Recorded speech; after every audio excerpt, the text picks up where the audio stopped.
Hello and welcome to the Legends of Tabletop podcast. We're getting ready to jump into our 12th session of Runners. Jesse just muted for some odd reason because I am going to kick it over to him. He'll give us a recap, and I think we're going to get murdered tonight, but I guess we'll see what happens. I mean, that's always a possibility, right? So last time, our troop had made it through the burnt and successfully located to Zane. They made it down many feet underground under this kind of spiraling ramp until they met up with a greeter. Escorted them through the incredibly clean lab where they were doing a bunch of lab test stuff. There was a bunch of people walking around in white coats. And, they explained that they do, science stuff down here. They work with medicines and biochemistry and all that kind of fun stuff. And they escorted them to a room because there was a package that the group was picking up. So Huxley and Zuchy waited in kind of this changing area while Smokey went and picked up the package.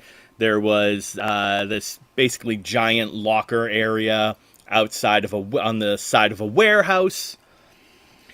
Looked like there was, a bunch of big machinery carrying packages and, big crates and things like that to and from.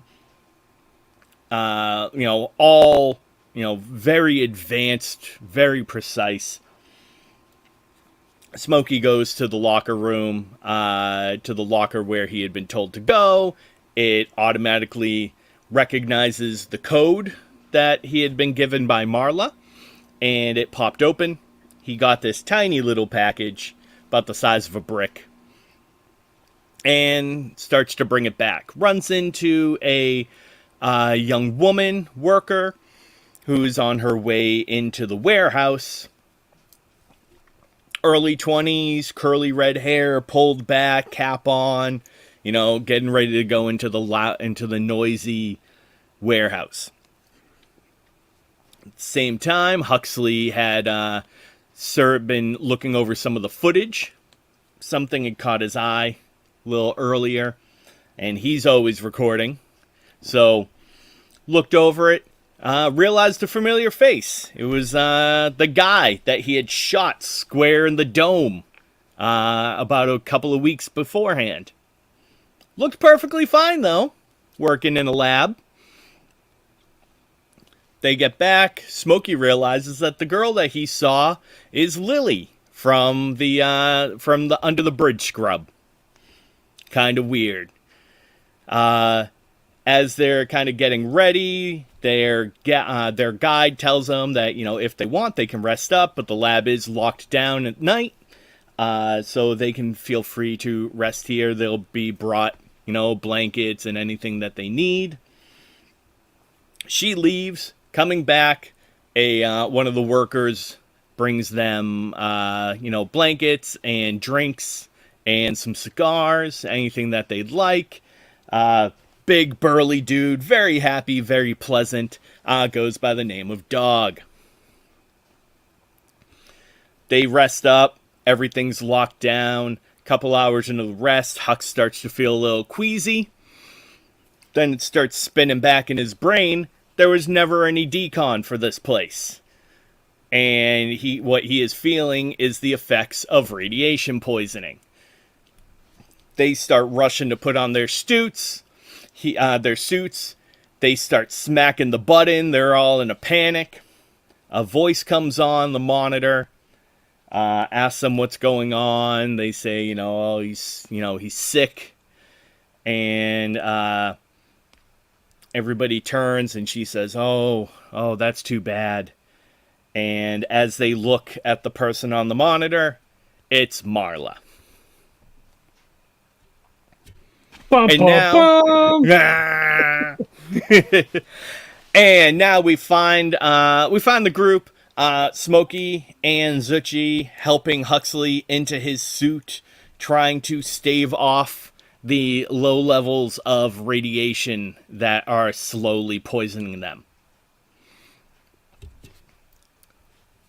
And we were all getting in our suits, right? Yeah, I believe the plan was for all of you to get in your suits, but you were kind of trying to get Hux in his first. Take care of the one that's worse off. Yeah, that's what I thought. Okay. So I think as you're tightening down the helmet or doing the snap, whatever it is to finish it off, Huxley just kind of is like, is that Miss Marla? Why is she here?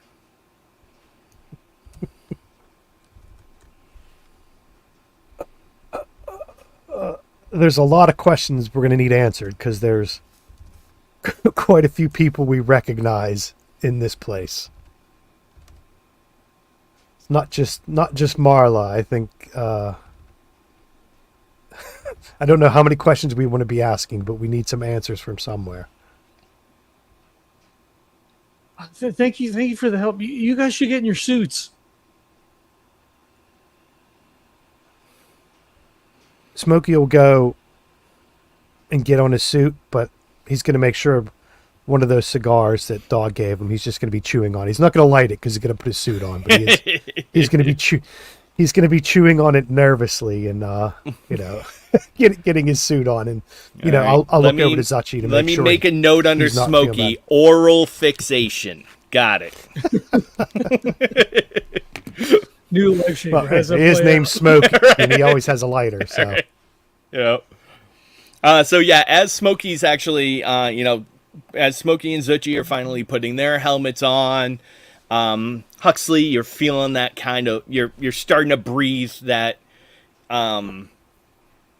almost, you get used to it after a while, but almost that chlorine-like clean air smell that you don't quite get used to until a couple of minutes.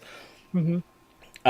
You hear the doors that go back to the lab.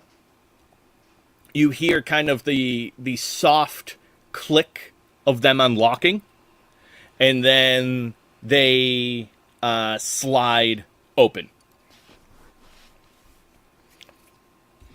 And coming through the doors is Marla.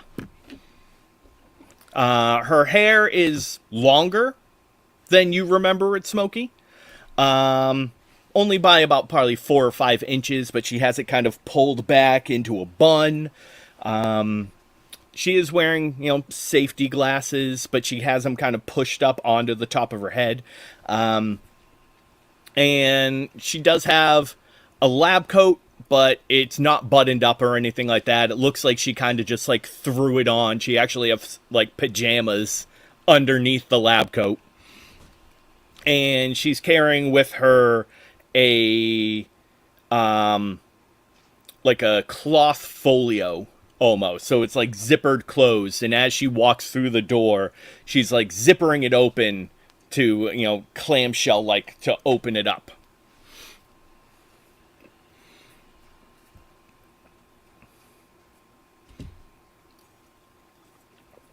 So she looks at the three of you and goes, which one of you is the one that's suffering from the effects the most right now? I think Huxley takes a few cautionary steps back, 1 step, 2 step, to get the other 2 guys in front of me. And he says, I don't feel too good, but I'll be okay now because I'm in my suit and the radiation can get me now.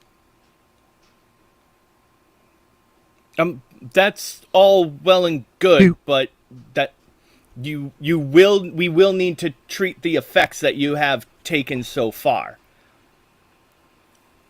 Yeah, I was going to say, if you may be good going forward, Huxley, but it might be good to fix whatever you absorbed before we realized what the hell was going on.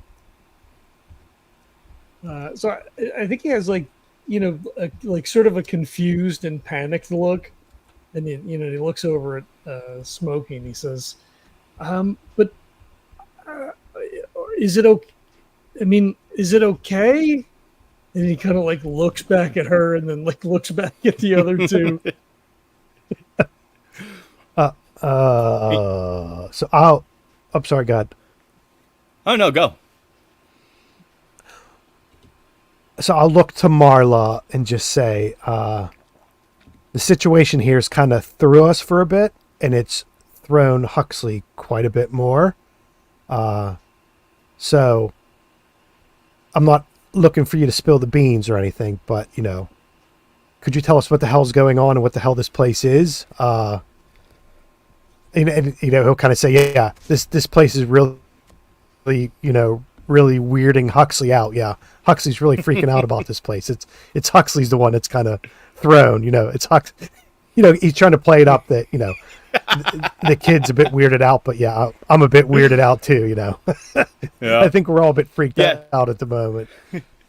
So she, when she unfolds the folio, there's basically a about 6 vials in it, in little straps, and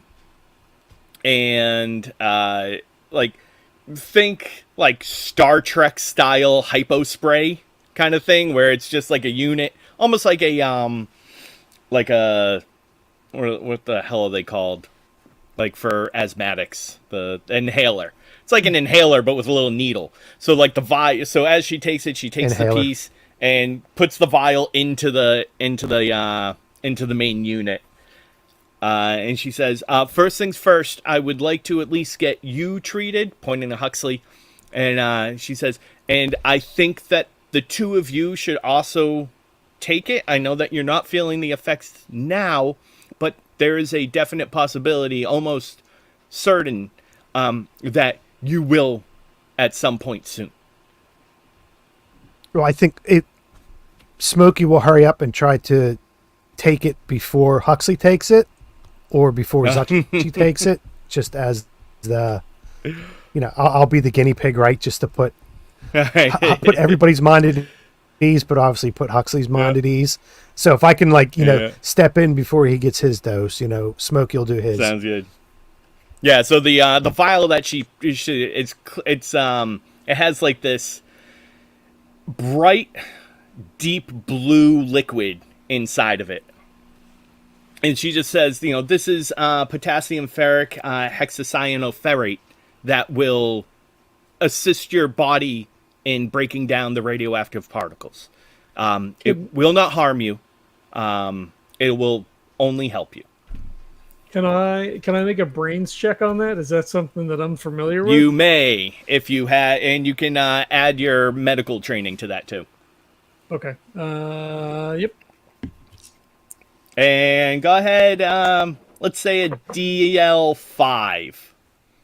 So my high roll is a 5 + 1 is 6. Hey, that's a yes. There you go. So yeah, in fact, potassium ferric hexacyanoferrate, whatever I just said. I don't know how I said it right the first time. That was amazing. It is actually a chemical that is used to treat radioactive poisoning. It binds to radioactive particles and breaks them down and helps the body process them instead of actually absorbing them. You know it better. Its quote-unquote street name is Prussian blue. Mostly because of the coloration of the chemical. So I'm familiar with the color, with like it looks like what it is that exactly. Yeah, it looks like what it is. The name sounds familiar. What she said it does is what you know it to actually do. So it so far seems on the up and up. So I think he takes like a cautious step forward. It says, that's what we would use in Ingram if someone got sick. I think it's okay. Is there someplace else we could go, because there's still radiation on the suits, and if we take them off, then we're going to be exposed. And then if you're going to lock us back in here, is there someplace else we could go?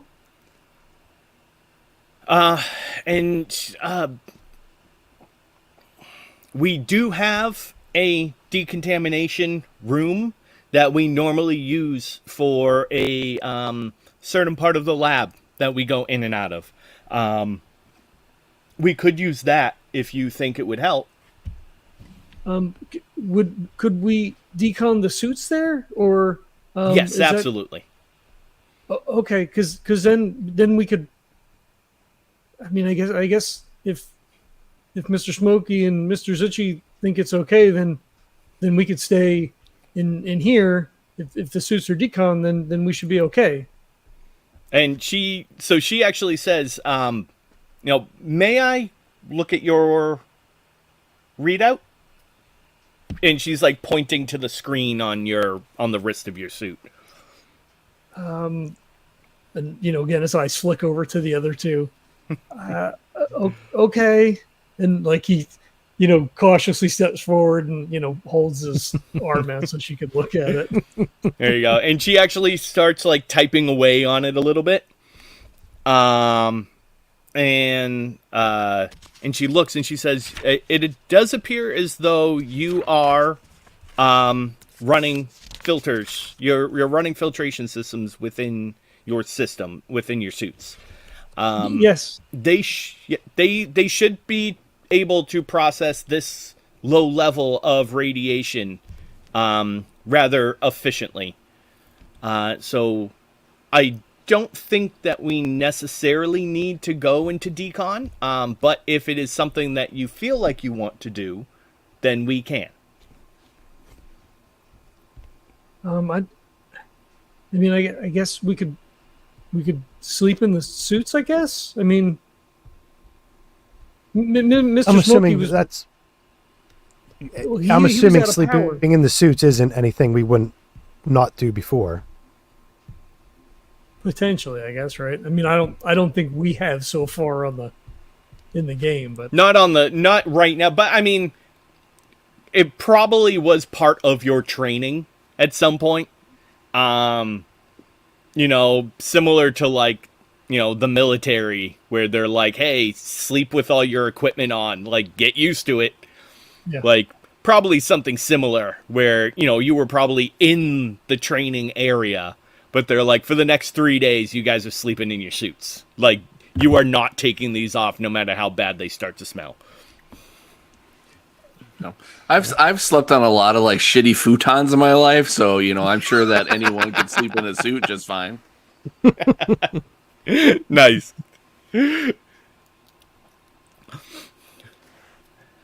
So yeah, she says, Yeah, I'm fine with that. I will need each of you to remove your helmet just briefly, so that I can give you the injection. But after that, feel free to put your helmets back on, seal your suits, and hopefully the medication will work its way through quickly.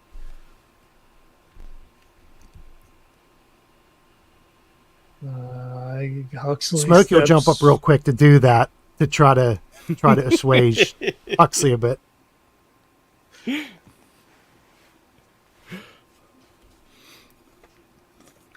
Yeah, so if you kind of go up to her, take the helmet off, then she will just take it, place it up against your neck, and you'll hear that sound. And she'll, step back, gesture that you can put the helmet back on, and swap out the vial for another one. I mean, since Huxley's kind of standing there, I guess he pops his off next. There you go. Yep, same thing.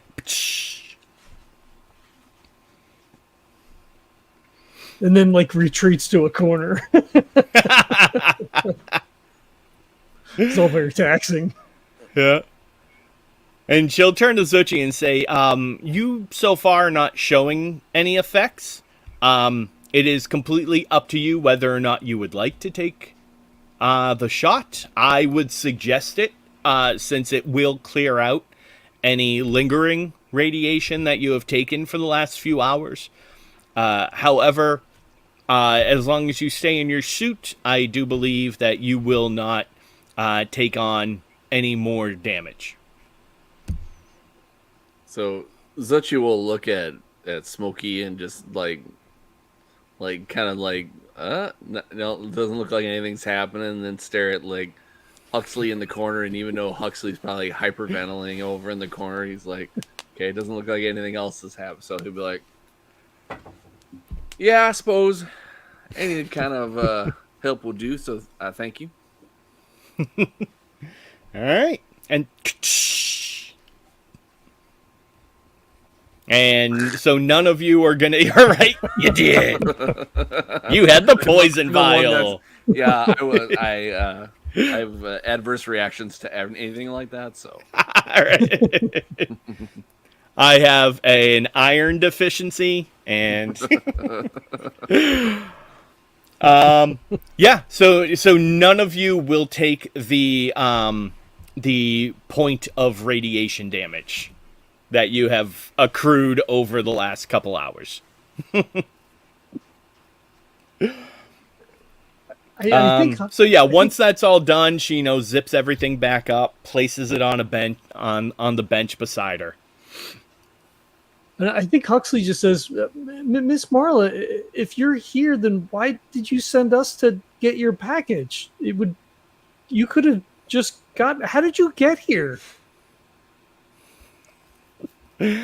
And she kind of gives a slight grin at that. And says, I was not aware that, did you get, are you retrieving one of the Marla's packages then? What, one of the Marlas? Yes. What does that mean? There is, currently, I believe, 17 of us in distribution at the moment. Huxley passes out. I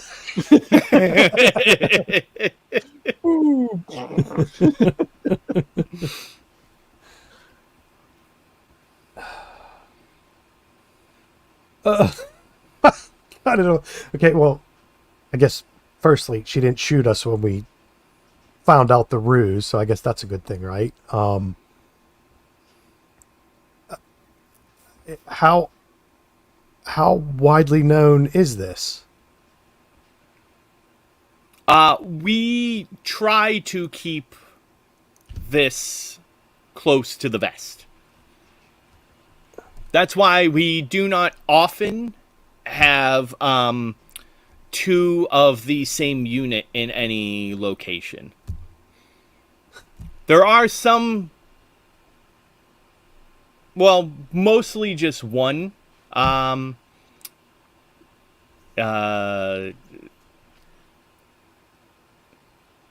example where we kind of disregard that. But for the most part, some people do find it slightly disconcerting to see, two of the exact same person in the same place. But I would assume that if you actually met one Marla and then you met another Marla in a different place, that would also be a little alarming. Well, yes, we do attempt to use the sporadic nature of travel within the burnt as a cover for that. Occasionally, the only people we really have to worry about are runners such as yourselves. However, most of the time, we try not to have direct contact with people who may be visiting different locations.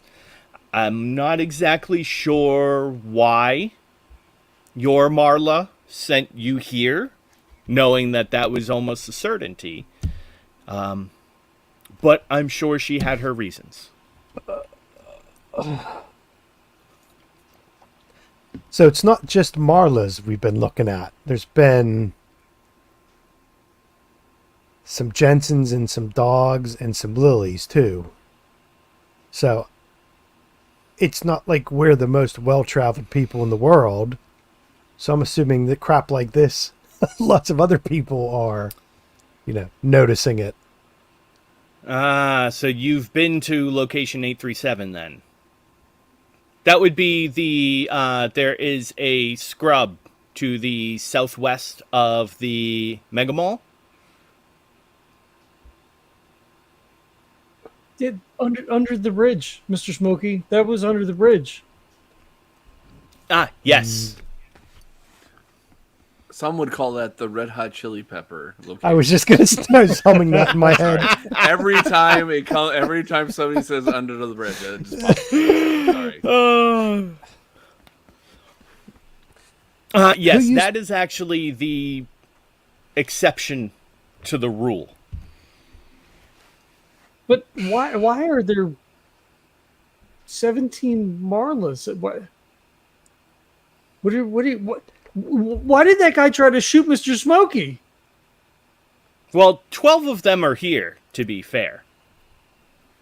And I'm sorry. Someone here tried to shoot you? And then he looks like he flushes and looks at the other two. It's yes.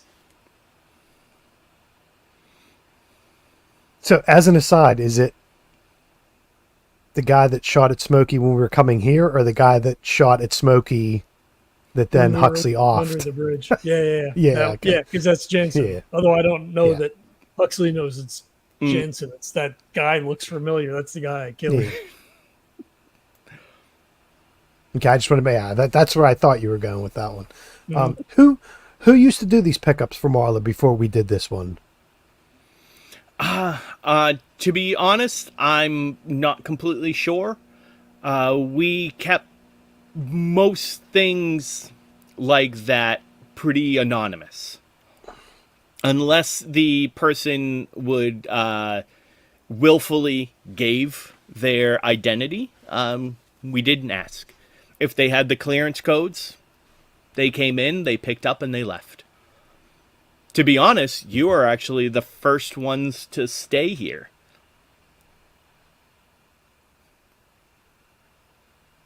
Can I roll to see if she's hiding something? Yeah, that would probably be Psyche. Okay. Do you have insight, Kurt, or no? No, I don't have any of that stuff, so it's gonna be a terrible. But hey, I'm Hey, curious, roll so that's six. gonna happen. Leave it to the dice. Let's see. I believe in you. Thank We'll you. make this an oppose just for fun.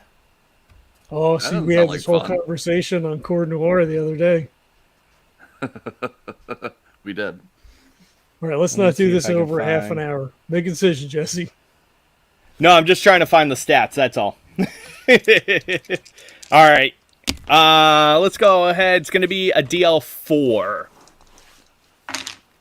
The 4 is exactly what I got. Oh, all right. Yeah. So she does seem nervous by this conversation. However, she doesn't seem to be hiding anything. You're not exactly sure what's making her feel nervous, but you at least get the sense that she's being as truthful as she can with you. So, are you the There's one that's definitely in charge something here? up. Yeah. Oh, no. Well,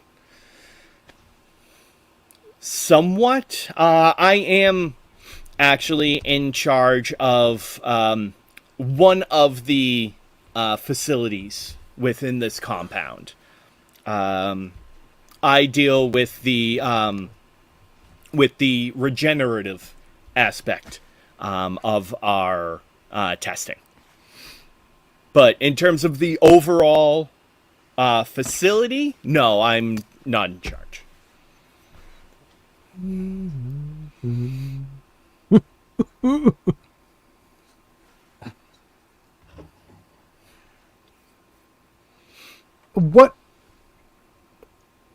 have the Marlas looped us into here?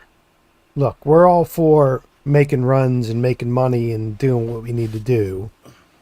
But I ain't looking to be probed and having a whole bunch of Smokies running around. So, what is this?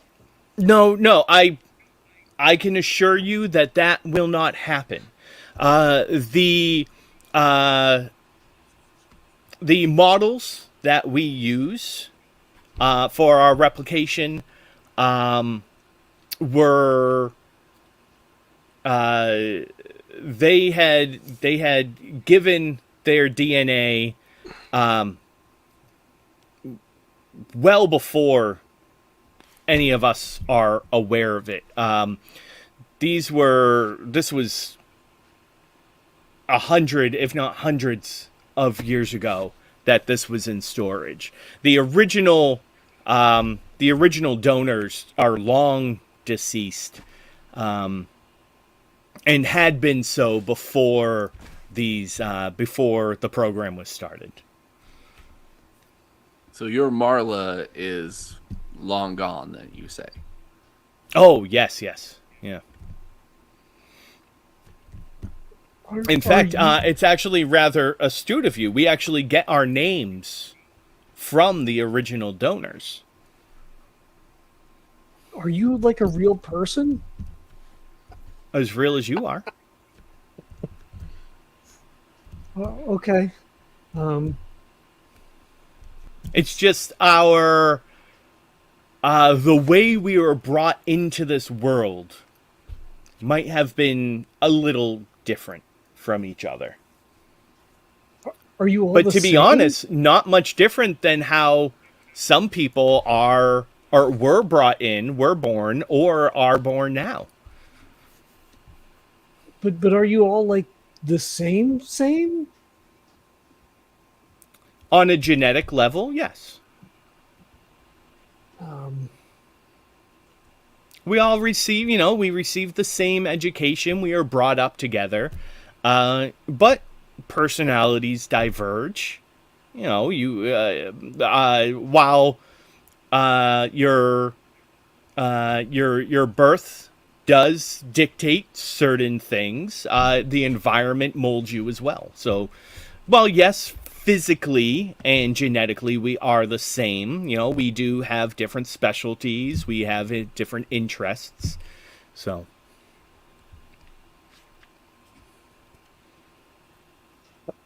Okay, this could get into lots of philosophical questions of nature versus nurture and souls and all that kind of stuff. And I don't know Kevin, we don't have time for that. Don't even go there, man. Trust me, Smokey's not. We only got 2 hours and then we're done. Come on.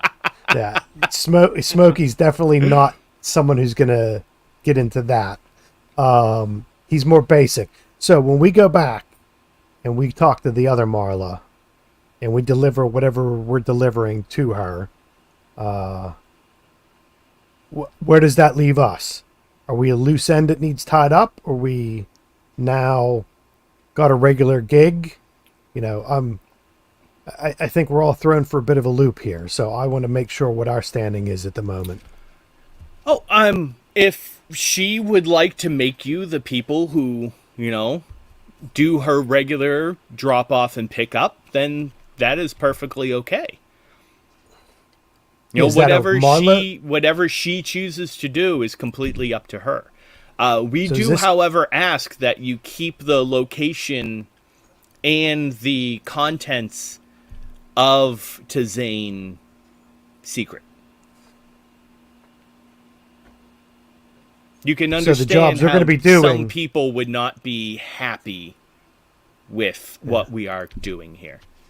So this is a Marla job and a Tazane job. This isn't making us climb up the ladder of getting promoted and getting some more stripes for being runners. This is all on the side or undercover then. Oh, yes, we have no connection with the organization whatsoever. And we prefer it that way, to be honest. That guy's not going to shoot us when we leave, is he? Which I do not know who you are talking about. I don't know if he would pull up the. Yeah, I guess he pulls. No, he wouldn't pull up the footage. We do have our, the defense system outside, but as long as you have the code, then you're fine. I broke that. I'm sorry. Don't worry about it. It's been repaired already. Oh, good. I don't know his name.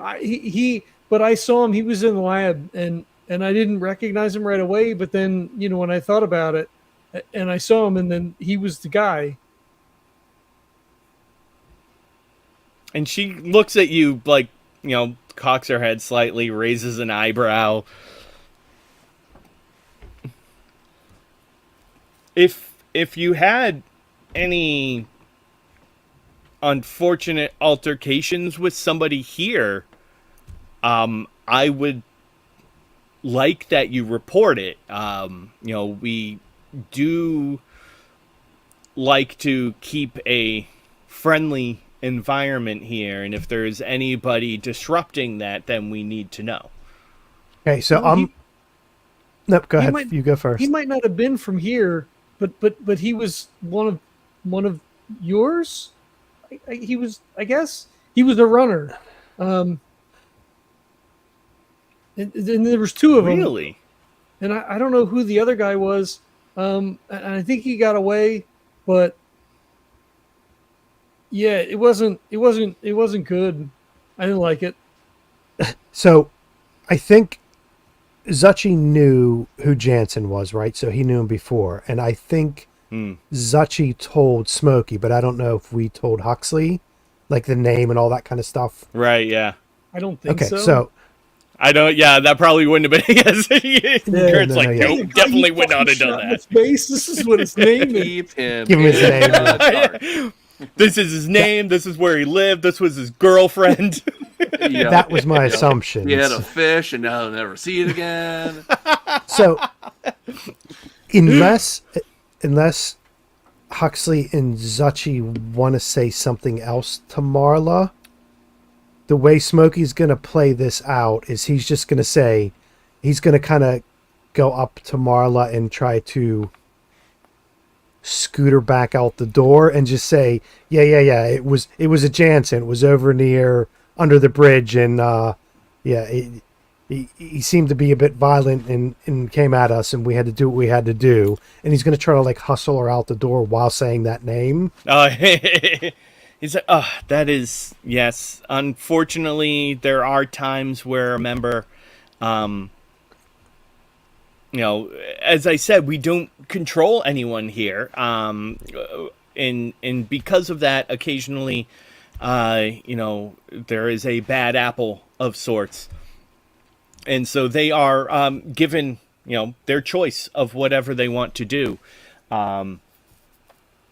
It appears as though perhaps one of them decided to become a runner. And I don't know why he targeted you, but I am sorry that happened.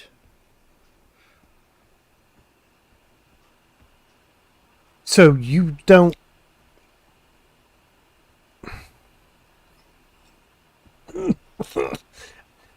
So it kind of had a big effect on us, so I just want to make sure we don't have to keep looking over our backs and seeing double or triple or 17 of everybody here. Are we in good standing here? Are we?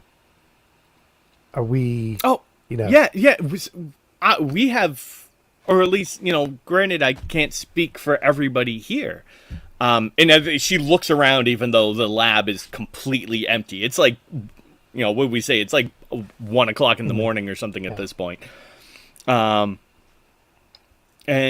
then she did, but no, we have, no records of you even existing before this, and I don't believe that we have any reason to be targeting you. And we once somebody leaves the facility, we have no communication with them. So, whatever happened out there is, purely on them.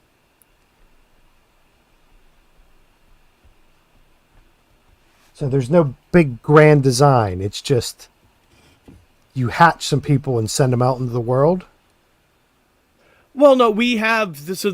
In the end, this is a research facility. We are, looking into, uh, you know, medical and genetic research that can help people on a grand scale. But no, if somebody requests to leave, then they're free to go. And, you know, we are also, this may sound crass, but we are cycled through on a rather regular basis. We because of the result of our birth and upbringing and the process that we go through, we live relatively short lifespans, is for that of a human, at least compared to yourself.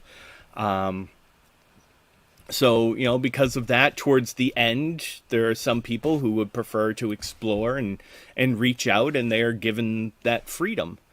So.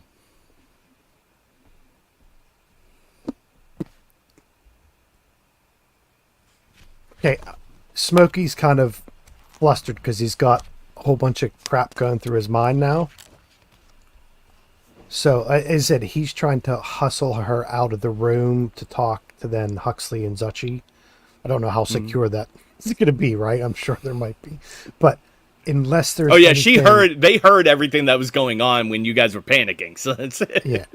Yeah, and I don't want to cut off if anyone else wants to, so Jesse, if you have more stuff you have to impart to us, or if Zuchy or Huxley want to do anything, like I said, I would just try to be getting her out of the room going, yeah, that's great. Thanks for the blue stuff. And, we'll try to catch it. We'll try to get some sleep, and then we'll head out in the morning, trying to hustle her out the door. And she gets the hint after a moment, she'll, keep creeping. I understand the three of you, this has been slightly traumatic, and especially what you were going through right before. So rest up. Contact us in the morning. The labs reopen at 7 a.m. So you will hear everything reopening at that moment. Choose to stay in here if you want. If you do, we will bring everything to you. After that point, once everything is reopened, you can leave whenever you like.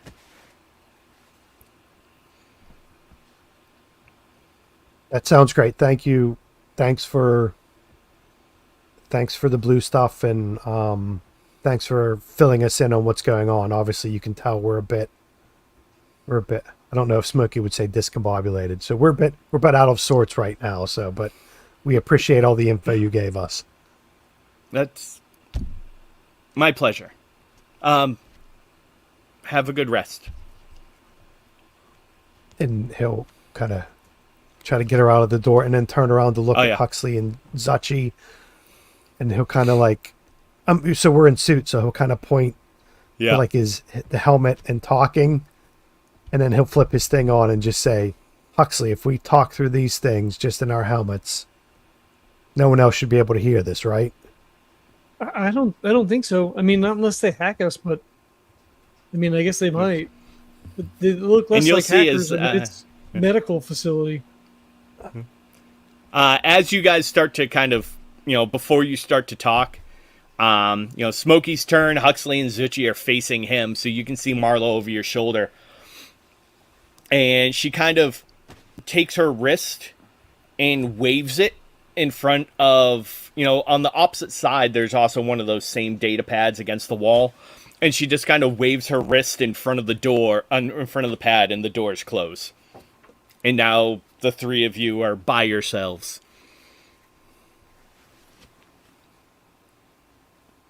I thought they were going to kill us. I don't think I was worried about that. I don't think they would have let us get in here and do all that. I think they would have just. But they could have taken our suits. They could have taken the package back. And Smokey will look down at his suit and say, I don't think they'd get too much out of these suits, to be honest with you, Huxley. So I think we're safe on that. Then why do you think? Why did Jansen try to get our suits if they don't need them? You know, I'm sure they could use our stuff for scraps if they wanted to, or sell them. So are you guys buying what Marla's selling about some bad apples every once in a while? I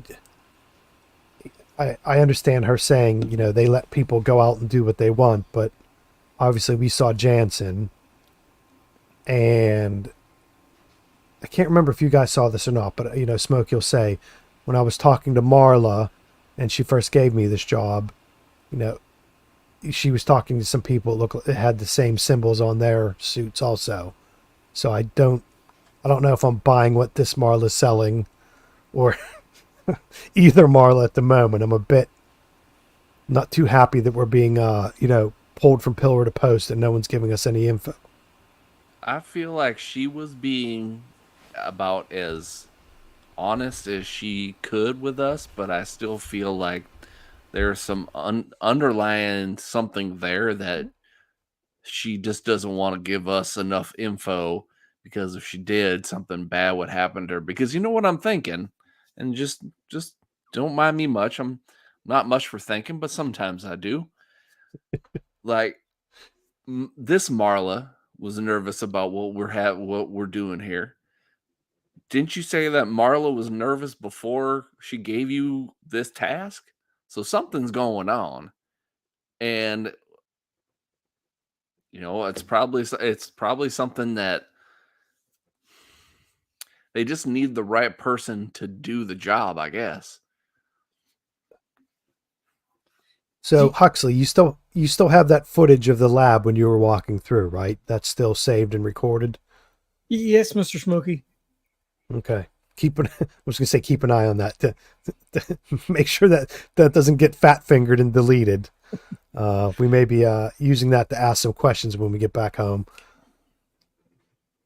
So I guess we didn't hear though that she said that they get recycled and that they have like an end life.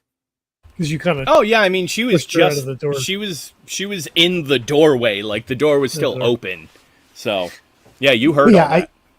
So I was going to try to hoof her out, but she kept talking. So I think so I was kind of just.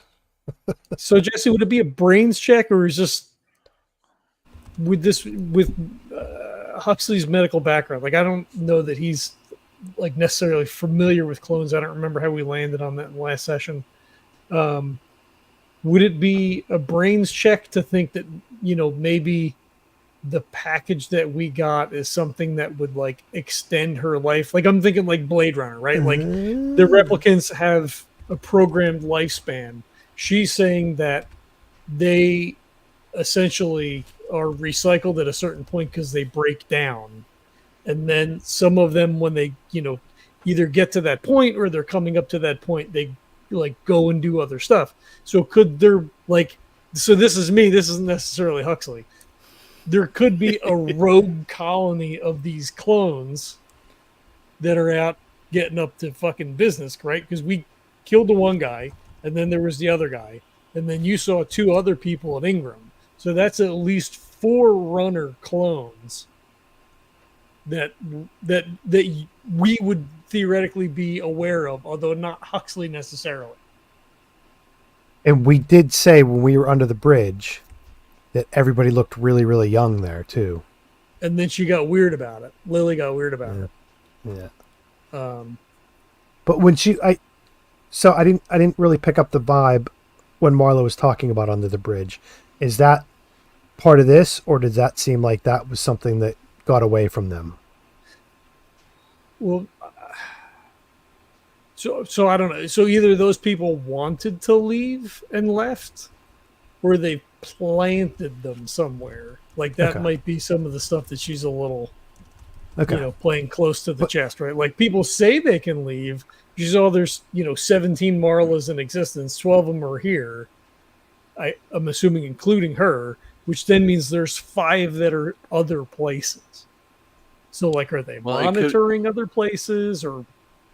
Yeah, well, it could be a thing too where this Marla that's there is nervous about anybody else finding out about these clones, because then everyone's gonna want to clone themselves and like, Yeah. ooh, I'll take this, and then when this clone starts to break down, I'll kill them and take their organs, like some movies I've seen.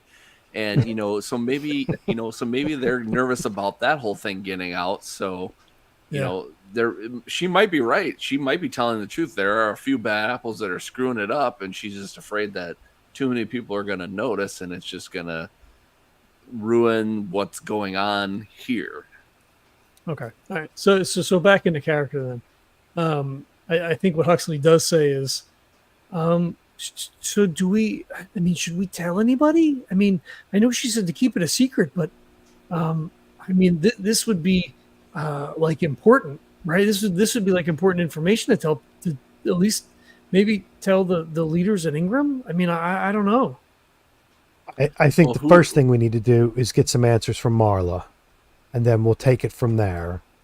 And Smokey will kind of look to Zuchy to see what his feeling is. So Huxley,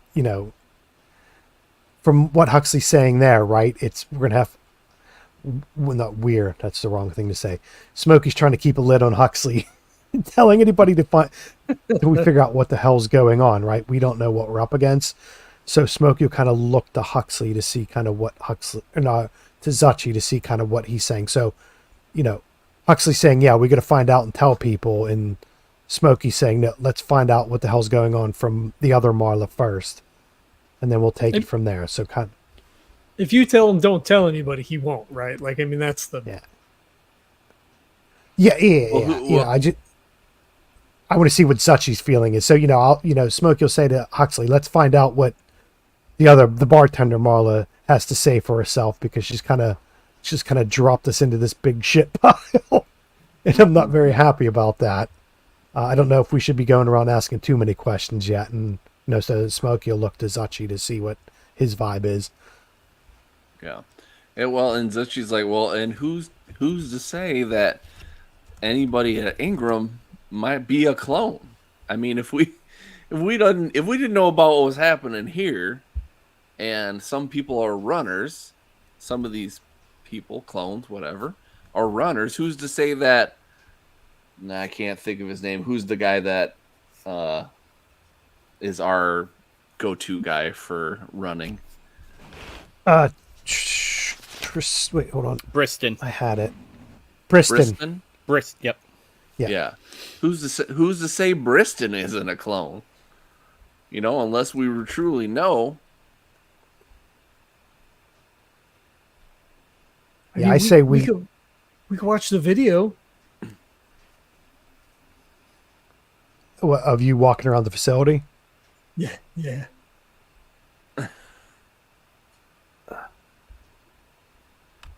It's late. I say we get some sleep.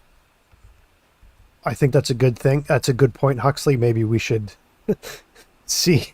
You've got some video. We can see if there's anyone else. We got to keep an eye out, but let's try to get some sleep now. And on the run back, maybe we take a look at that to see if we need to keep our eye out for anybody. But I think our first stop is going to have to be, obviously, Marla to drop off this package. But also, till she gets this package, I want some answers. I don't know if we should all go. Should we go to sleep? Do you think are we going to be okay? I would say yes. They were giving us info. Yeah, They I don't gave think us- they would go through the trouble of giving us the spray and locking us up for our protection and stuff like that. Like, I don't think if they wanted to just harm us, they could just do it. Especially Yeah, if I they don't think got we're gonna get 18 shivved in our Marlas sleep. and 15,000 Jensens. They could easily do whatever they want. So I think we're okay for now. Yeah, Okay. Huxley, I think Zuchy's right. If they wanted to shiv us, they would have shivved us by now. So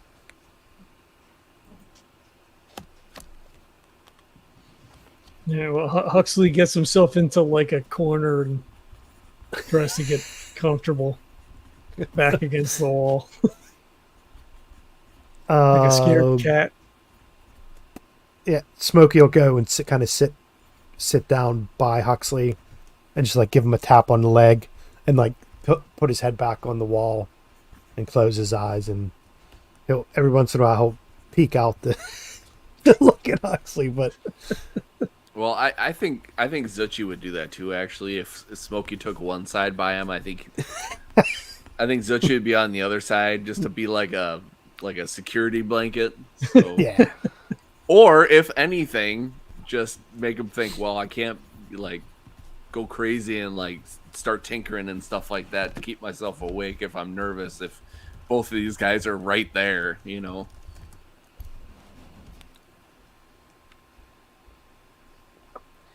Yeah, I say we get some sleep and then head out as soon as we can in the morning.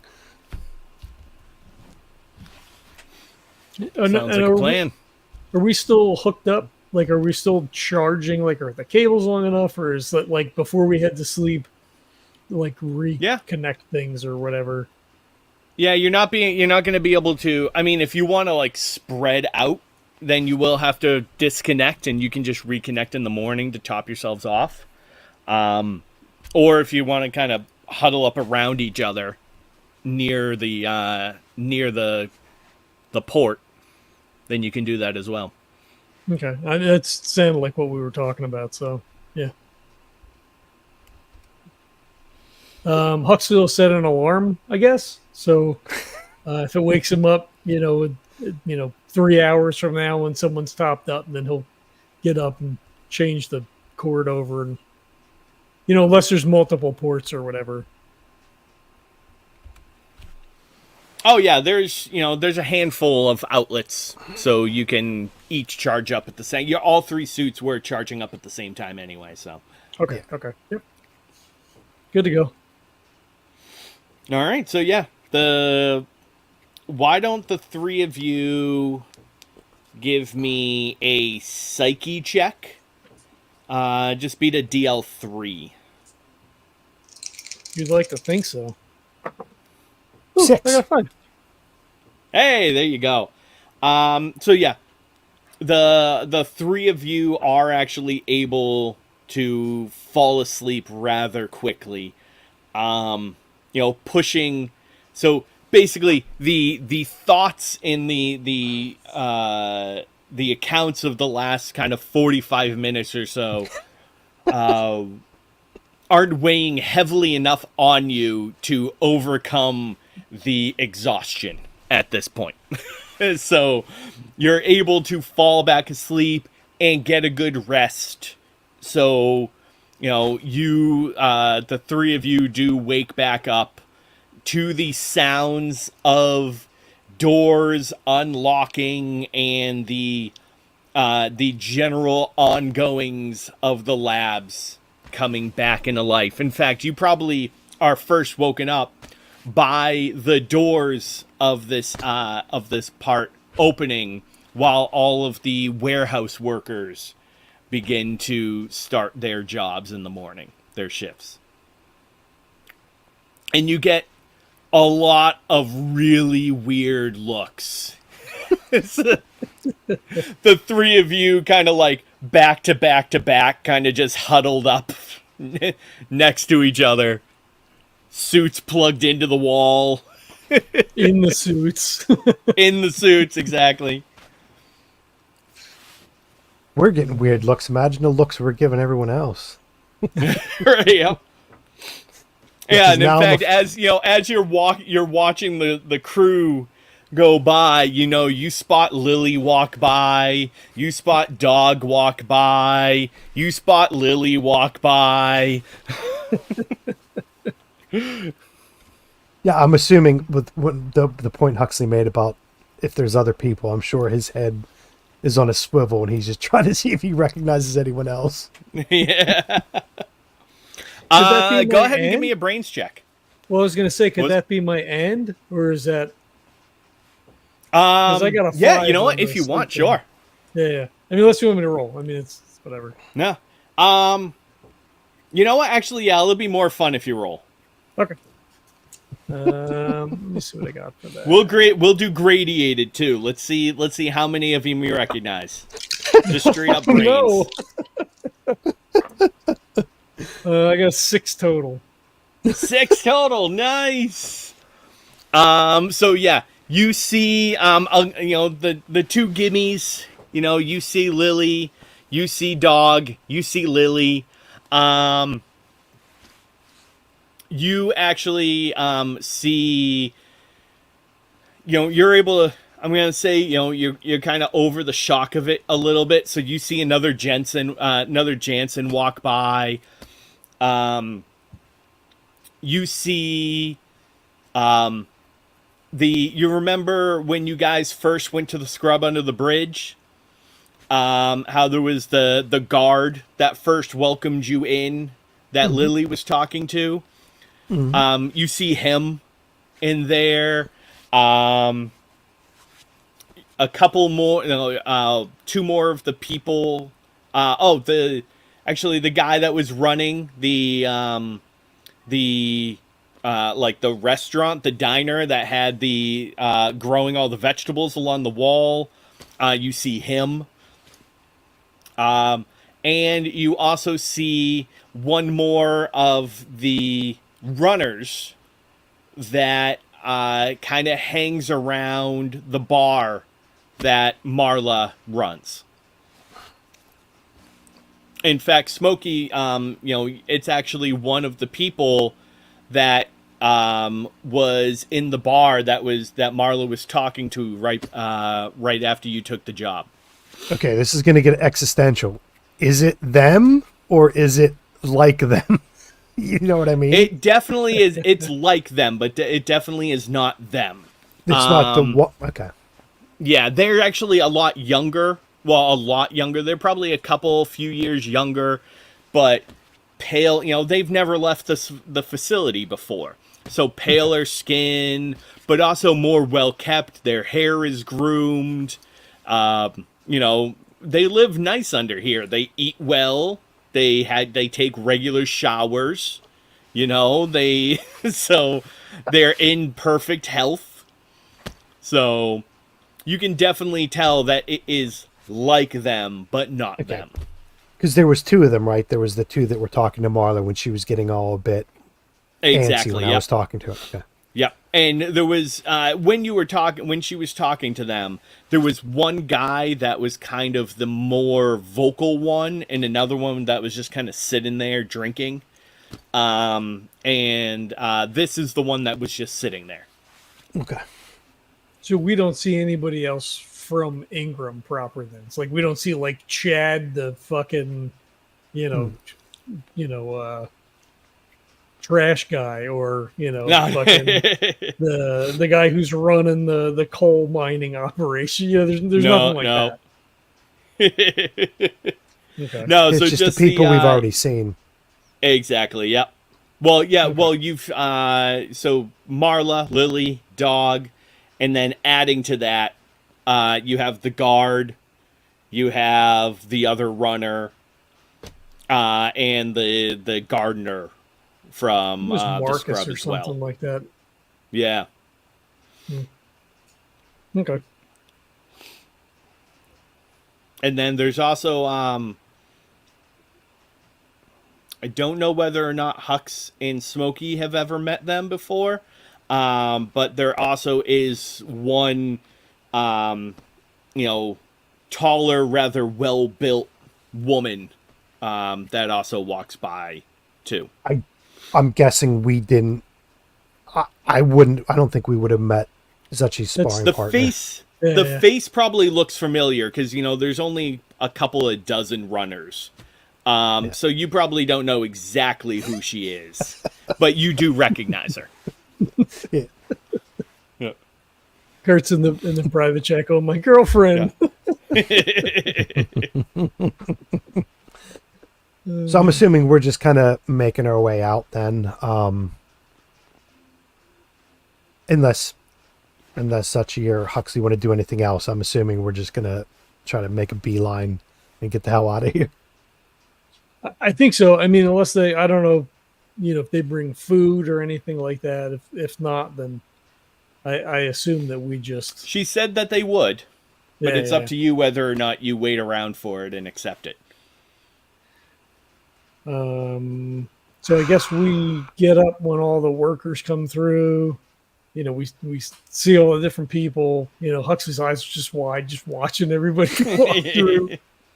We're gonna get out of here before Zuchy's head explodes. And should we? So do you think we should go, or I think Marla said that they would bring stuff, food, I guess, because we haven't had anything since yesterday, and it was a long run to get here because you ran out of power. So it's not like we can stop if they. I mean, if they'll feed us, I say we take everything we can for them that we don't have to pay for. So, and you're right, it is a long run back. So let's eat on their dime and then we'll head out.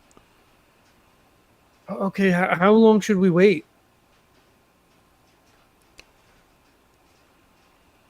Can we call her? I'm Miss assuming Marla?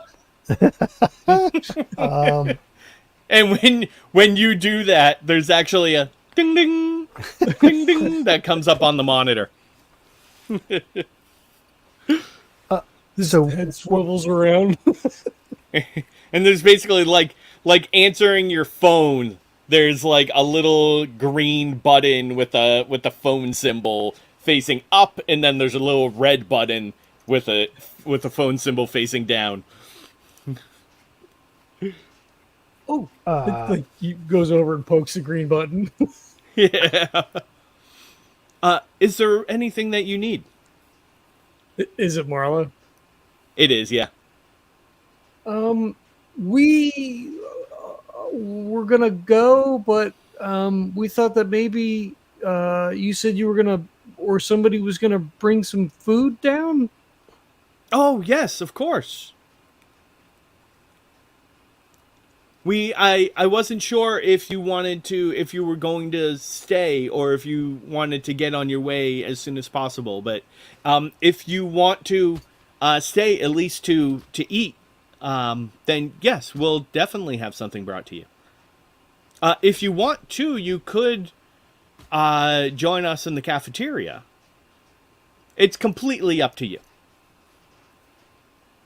It would get us away from the suits. Because they're still not decontaminated, and the levels of radiation here probably have gone up since.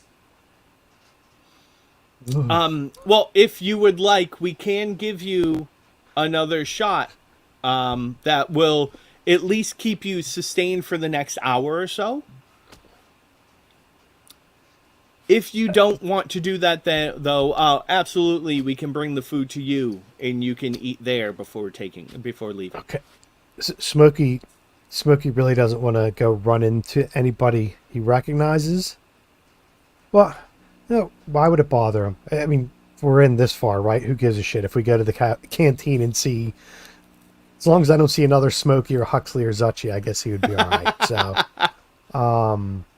yeah, let's leave our stuff here. Let's go out and eat what everyone else is eating, and as soon as we're done eating, we'll go ahead and head out. Unless you guys don't think we should. It would be nice to get out of the suit for a little bit. I never turned down a hot meal. Or a cold meal, for that matter. Just don't call me late to dinner, right? Yeah, so I was going to say, Smokey was probably, or Kevin was a bit hesitant about, like seeing a familiar face we haven't seen yet. But like I said, we're this far in. I don't think it really friggin' matters if we see anyone else. So yeah, let's go ahead to the canteen and get something to eat.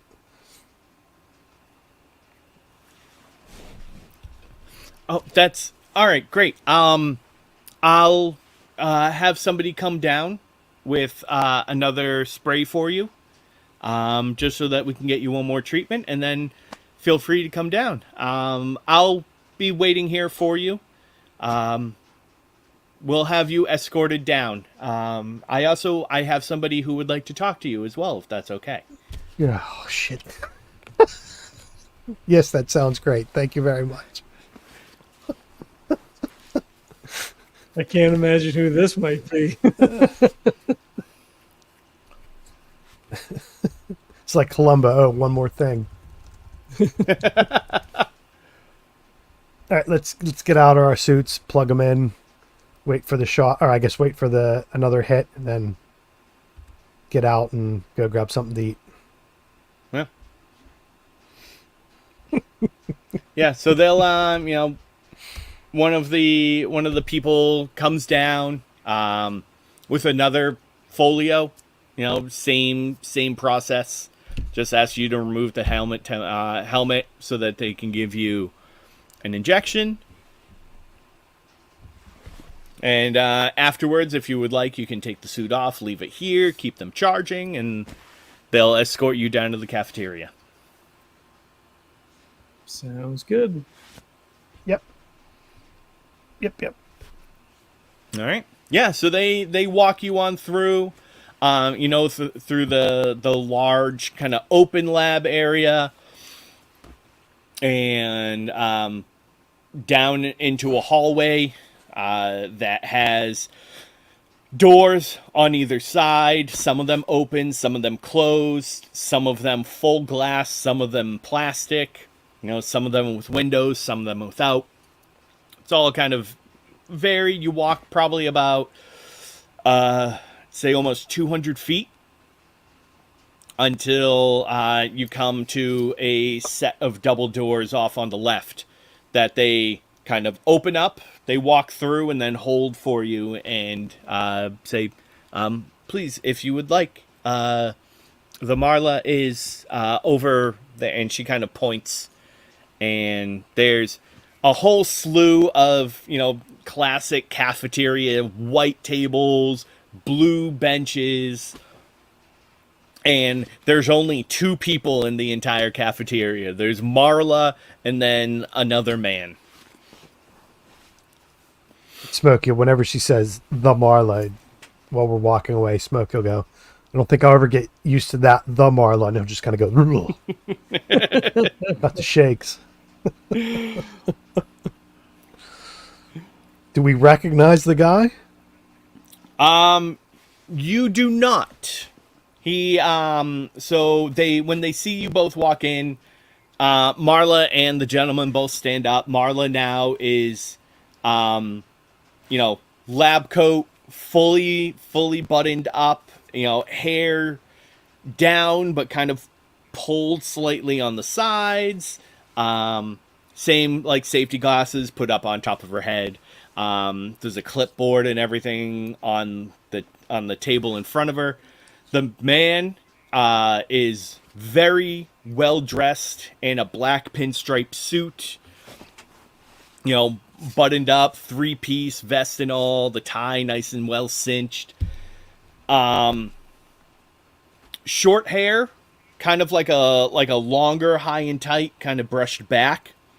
Salt and pepper.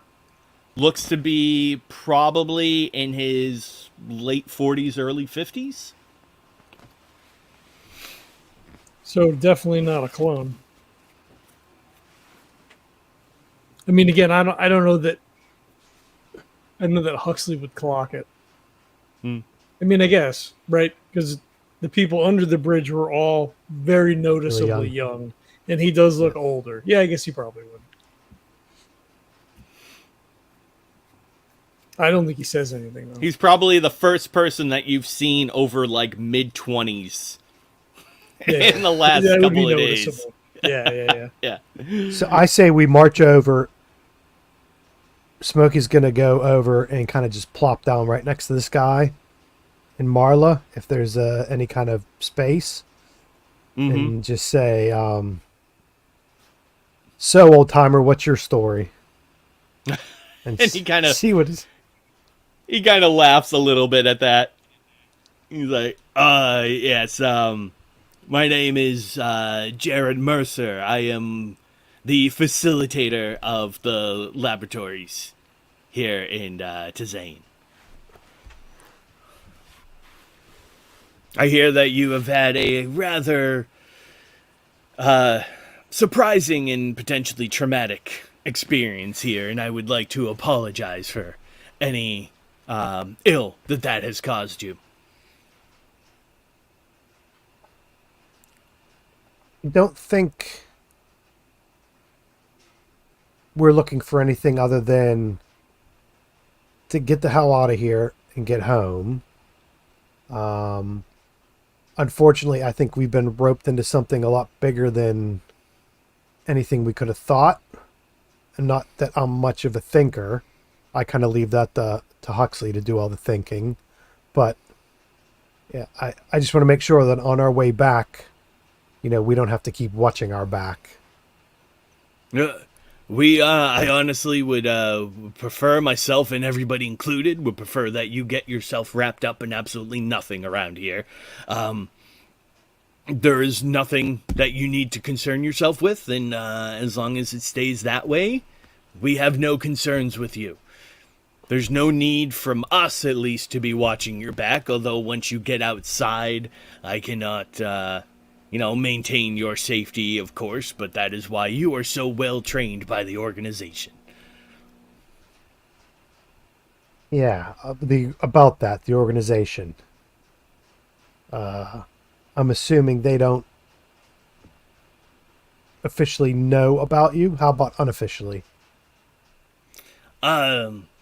We prefer to keep it on the, as you might say, the down low.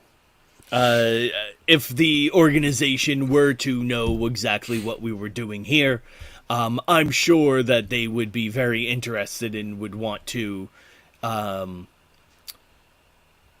oversee our developments, and we prefer to keep ourselves in control. I think at this point, Smoke. Oh, sorry, God. I was just gonna say, I think Huxley nudges Zuchy and says, "He's not a clone." while all this other stuff is going on.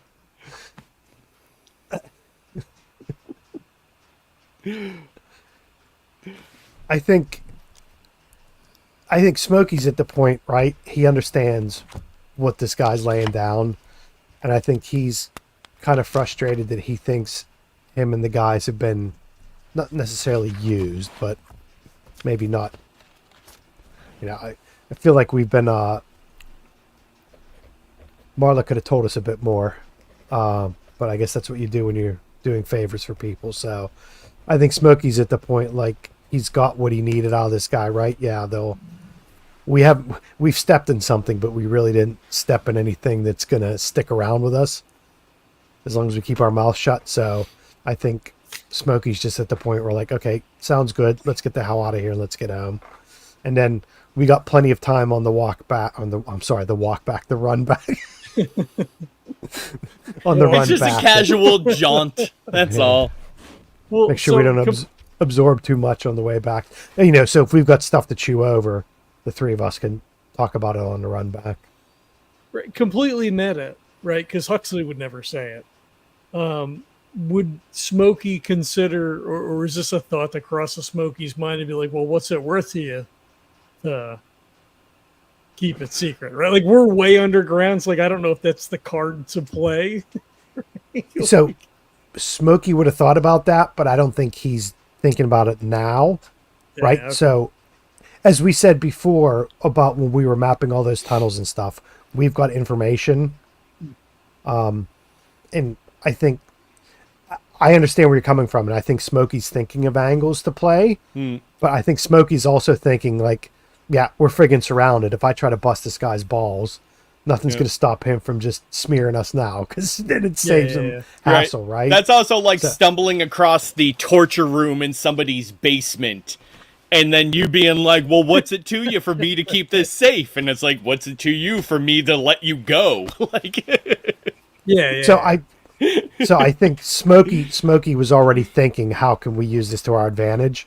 I just don't think, right now is the time to use that, to play that chip. But yeah, definitely, John, I was thinking that. So that's not Okay. All right, yeah. Because Huxley would not. John, you're doing a lot of Huxley wouldn't do this, but what about you guys? Come on. I'm let us just play. making sure that all the cards are on the table. That's all. Yeah, so I think this this is definitely something we can parlay. I just don't think right now is the time to parlay. We don't got a really good hand right now at the moment. Yep. I didn't say it was a good yeah. idea. I just said it was an idea. Yeah, so I think Smokey's at the point. Yeah, that's fine. Let's just get out of here.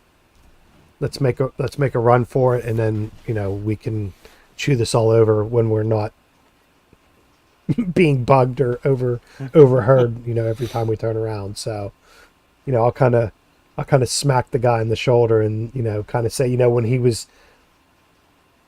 was winding up, loose lips sink ships is kind of what he was saying. So, Smokey will kind of slap him on the shoulder and go, don't worry, you've dragged us into us.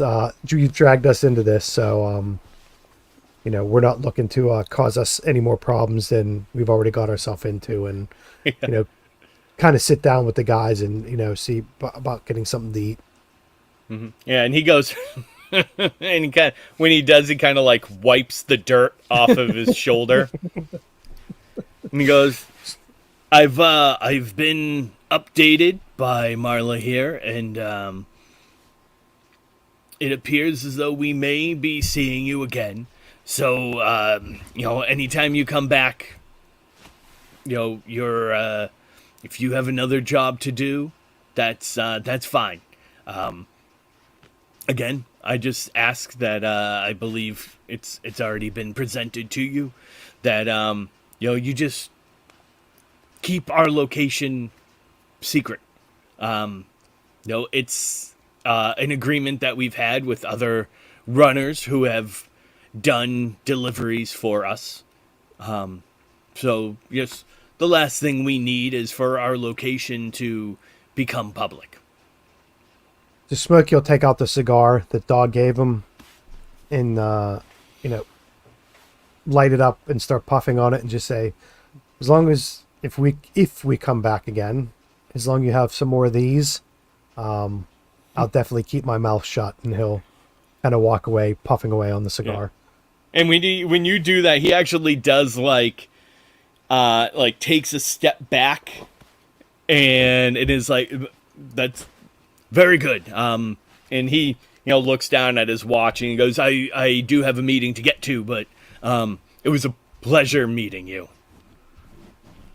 Pleasure was all ours, right, guys? And he'll kind of wink and kind of walk over and sit down. Yeah. Huxley just awkwardly kind of like raises the hands. Zuchy does nothing. Yes.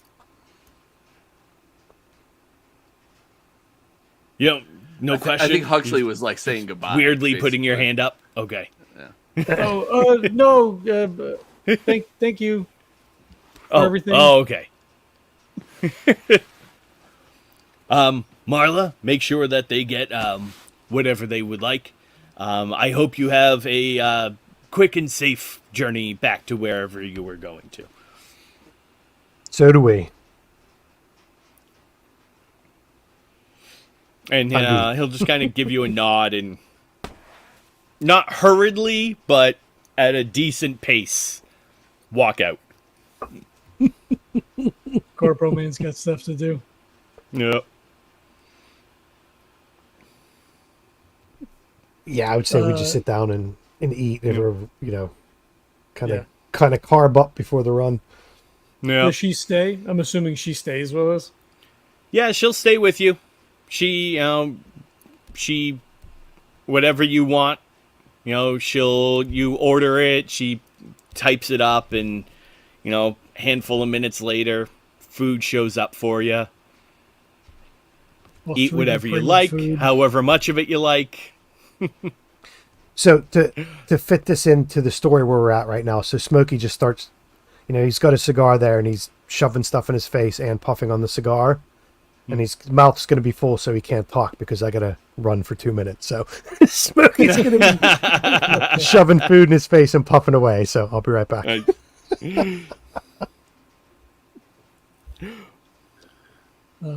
Yeah, I mean, I guess we keep talk light, right? I mean, if she's sitting there, it's not like we can really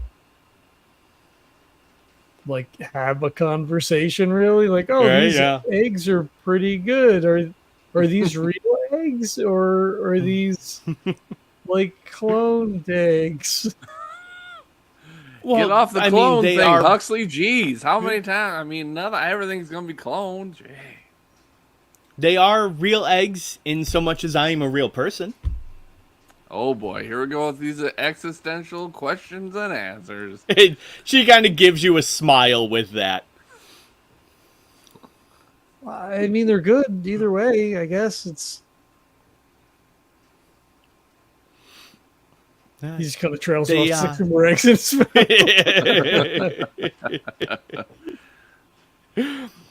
Zuchy probably stuffing his face pretty good. Of course, too. we have livestock that we raise. However, we cannot raise them up on the surface. So we do have to modify them so that they can survive, without sunlight or anything like that. But no, we do not, clone them or copy them or anything like that. They are, they naturally reproduce. Couldn't you? I mean, you could get like some full spectrum lights, and hook them up. It seems like you would have the facility to be able to do that. Oh, absolutely, yes. And we give them, we try to reproduce a natural environment as much as we can. We actually do, go grow grass and plants and things like this down here. But, and we have a projection above them to create a reasonable facsimile of a sky and day-night cycles and things like that. However, I feel like on a subconscious level, they can still tell. Wow. But they seem to be happy enough. After all, the eggs do taste delicious. They are really good. Is there anything else that like we need to take back? Like, do you have anything for us to take back? Like, we came for Marvel stuff, but sometimes when we go places and then, when we get there, then people ask us to take stuff back, and then, because that's what we do. Oh, yes. I have met a handful of runners in my lifetime, however short it may have been. None of our, projects or anything like that leave the facility. Every once in a while, members who are on the outside require certain things, and we help them to the best of our capabilities. And so, oftentimes that is what we have certain runners deliver. And, occasionally too, there are things that we need, in which case we will reach out to members outside and they will help facilitate our collection of that. But truth be told, except for some odds and ends there, we are rather self-contained.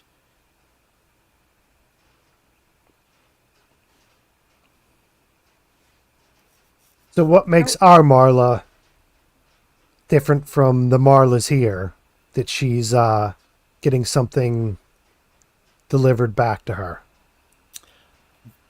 And she kind of goes to answer and then stops herself. Says, that is something of a more personal nature that I do not feel like I should disclose. how come the you guys don't live for so long? Oh, it's just a an unfortunate side effect of the process. It is Yep. something that we work on, and in fact, we have lengthened the lifespan by quite a bit since the facility was first started up. However, there are limitations at the moment, unfortunately. But Mr. Mercer, he's not a clone. And she kind of looks at you and looks over her shoulder a little bit, and says, "No, he is not." Well, I mean, he's old. And when you say that, when Huxley says that, Smokey looks over and just kind of giggles to himself. Well, giggles enough that Huxley can hear, and he's got a smile on his face. And she does too. Yes, he is rather old. Is he the only one that's not a clone here? Yes, and to Zane, yeah. Isn't that weird for him? I honestly never thought about it. I suppose it may be. Well, I mean, because if you guys are like kind of like Cox has said, recycled, do you come out as babies? Because we didn't yes, see we any do. babies. Oh no, we have our neural natal facility that is obviously connected. It's part of our compound, but that's in another subsection. Oh, that'd be cool to check it out. I mean, I guess we can't, but because Oh my no, you mom's definitely cannot. she's a doctor, and I work at the hospital, and so that like it'd be really neat to look, because then we could maybe there'd be something where we could help more people. Ultimately, that is our goal. Oh, that's good. You should talk to my mom then. Oh, you know what? One of these days, I would love to. If she brought up a young man such as yourself, I'm sure she is an amazing woman. Oh, like he gets all like embarrassed, and, like kind of turns away, and like, whoa, like.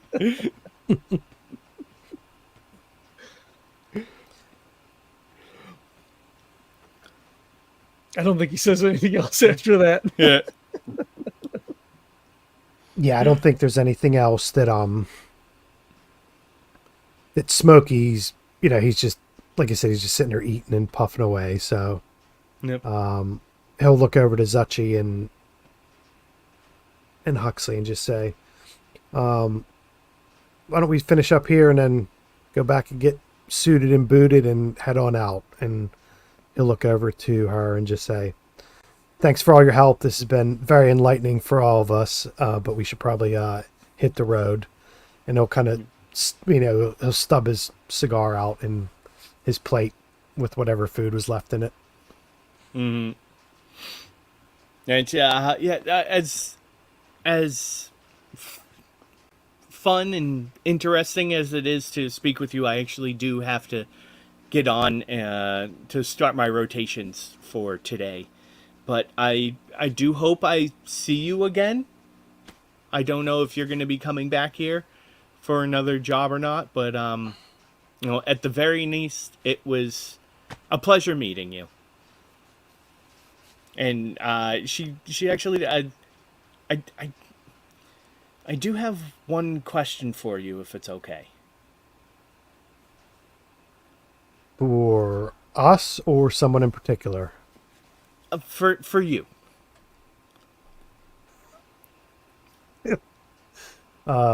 Okay. How is she doing?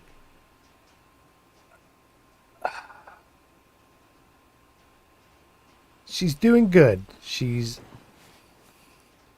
very popular. She has lots of friends. But she seemed a bit anxious before we made this run. So, I think obviously this is important. So this is important to her, I'm assuming. But other than that, I think she's doing quite well. And you see like a look of almost like relief come over her. She said, "Thank you. You will make sure she gets her package?" Absolutely. Anything else you want me to deliver besides the package? No. That's enough. Thank you. I do have to leave, but it was a pleasure. Pleasure was all ours. And so she'll wave to you and then take herself out. All right, gentlemen, do we want to go get dressed up to go? Did they leave us alone completely Yeah. to find our way back? Oh, okay. So like Zuchy actually like nudges Huxley and says, "They're gone. Do you should we sneak and see the babies?" I think she'd get really mad. She seemed kind of mad when I said it. I'm kidding, Hux. I'm just getting your gourd. I'm sure that would be a beautiful sight, but I don't think that would be very, very, I think that would raise some hackles, I think. I don't think it would be by the cafeteria. That would be really weird, right? Yeah, I would think so. I mean, it'd be easier to transport the milk from, one spot to another, that kind of thing, but That bacon looked right. It looked okay to you, right? yeah, I don't think that's baby bacon. Yeah, I think we're okay. Okay. I want my baby back. Yeah, I feel too soon.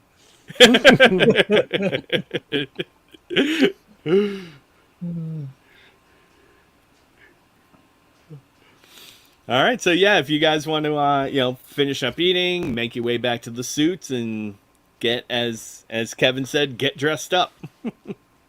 I think there's too many people around for us to snoop. Like Huxley would be interested in things, right? Because it's like scientific, medical based stuff. Like he would be interested, but also like I'm sure Smokey's like, "Come on, kid, let's go." Yeah, I see his eye wandering and just say, "Look, we just found out at this place, and obviously they're comfortable with us. Let's not make them too mad at us that we can't come back again. And I promise, if and when we come back again, you can do a bit more looking around." Okay. Also, I mean, the three of you stick out like sore thumbs around here.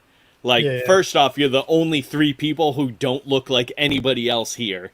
And you're also, like, things are, like, sterile clean.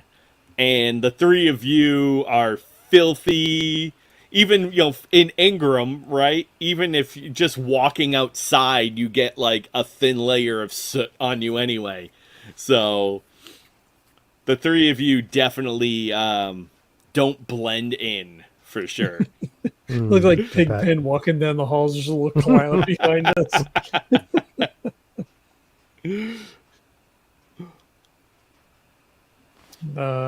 So I guess we get the suits. Huxley would check everybody to make sure, we go through the whole routine.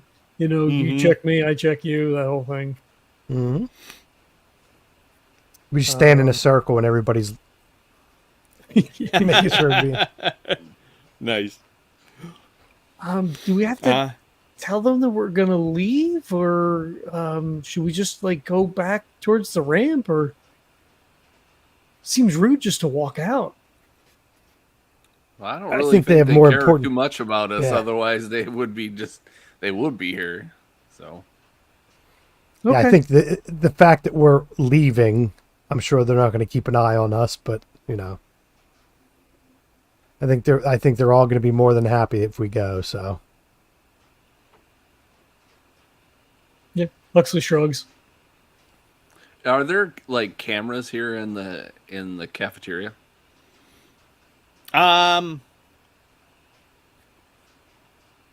You haven't seen anything obvious around here. Okay. it is there. Nothing hanging down, no big black domes, nothing like that. Yeah. I was gonna say something if it was obvious, but it's not obvious. Then screw it. It's not worth it. Yeah, I would say we just go head up towards the ramp again and just make our way out. Yeah. All right. Yeah. And who has the package? Smokey had it. He was the one that retrieved it from the locker. So Yeah. All right. So you have that tucked away on your suit somewhere? Yep. oh, he's tucked all right. Did you see me shake my head when he asked? I know. I me? missed Yeah, it the I first did. time. No, I refuse. Low-hanging fruit. John did not refuse. Yeah. Oh shit! After our last Deadland session. All right. So yeah, you guys,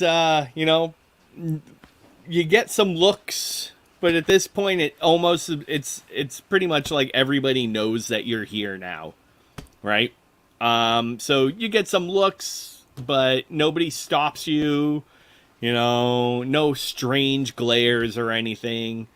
And it was an easy enough, like pretty much right across, through the main area, right across, and you can see, the big exit sign right there. So you start to make your way up the ramp as it spirals up and up and up and up and up, and eventually you come to, as you're walking, the lights are almost like following you. Right? Like there's those orange runner lights on either side of the ramp. And as you're going down, they're lit like 30 feet up and 30 feet back in your section. And you can almost hear like the as they turn on as you walk up. And finally, you come to the section where you see it kind of starts to straighten out. And the lights run up. And there's the door, ground level door up above. And if you start to kind of walk towards it, you'll hear the as the kind of it shimmers and shudders and then slides open. And you're hit with that first glare of hazy blue-white sky.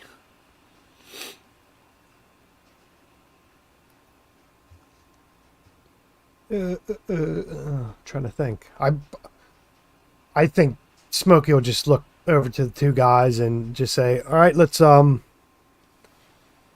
on home." And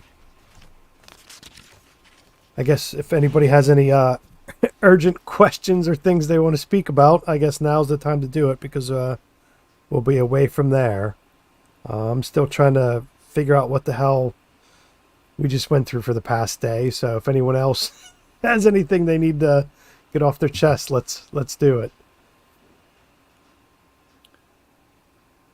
Even though they let us go and nothing has happened to us, doesn't mean we shouldn't be aware.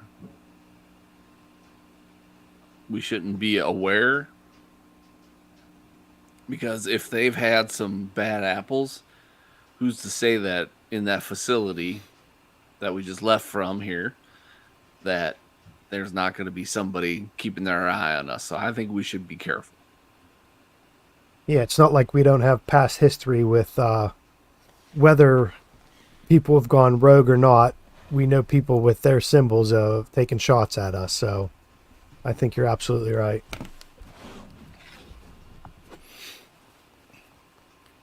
So as you're kind of up on the surface and everything, you see the podium off to the left. You see the turret drone off in a little bit in the distance. That's kind of active, but not pointing at you at all. It's actually pointing out towards the fields. And when the door kind of starts to close behind you, Smokey, you get kind of a bloop bloop alert on your wrist readout. I look at it and see what it says. There's a message on it that says, "Thank you for visiting Limitless Logistical Industries. See you again soon." And as the name shows up in bold letters, and then there's kind of this cruddy, because you don't have like the greatest of, it's good technology, but it's still like a grainy readout. And an animation appears where the letters slowly fade out except for the upper cases of each word, and Limitless Logistical Industries kind of closes in together until there's a little flash, and you see just an LLI in 3 lowercase slashes on your screen. I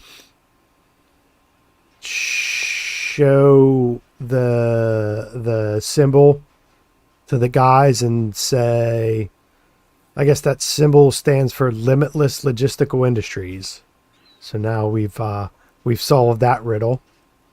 Hopefully we get some rewards for being loyal customers if we come back again. And he kind of laughs. I guess it depends on whether or not our Marla lasts for too much longer. I think maybe that's what that package is for. Yeah, that's what I'm kind of thinking too, but I try not to do too much thinking because I end up being wrong, but we'll see once we get back and talk to her. She's got a lot of questions that we have a lot of questions for her that we want some answers for. So I don't like, having people follow us around or have people take shots at us or being lumped into some kind of weird lab thing where a bunch of clones. So definitely need to figure out what the hell's going on.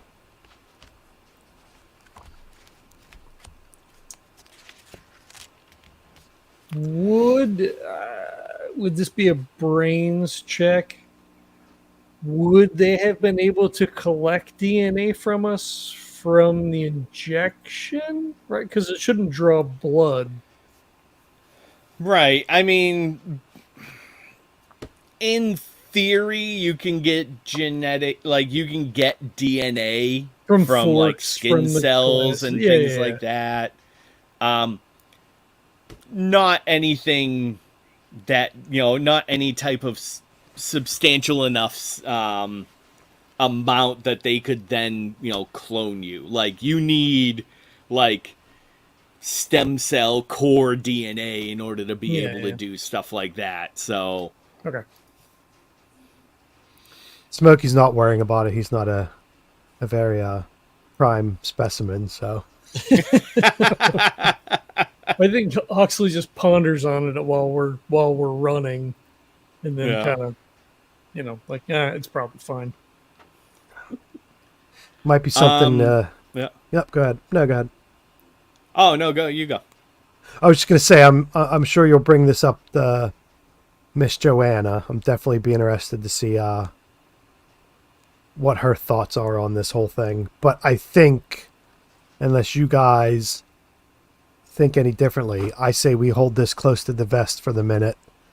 A, for our own safety, and B, for our own leverage, whether that's that's valuable to someone else or valuable to save our asses. I think maybe Miss Joanna may be the only person that we discuss this with. Unless Zuchy, unless you have someone that can shed some light on this. I do not.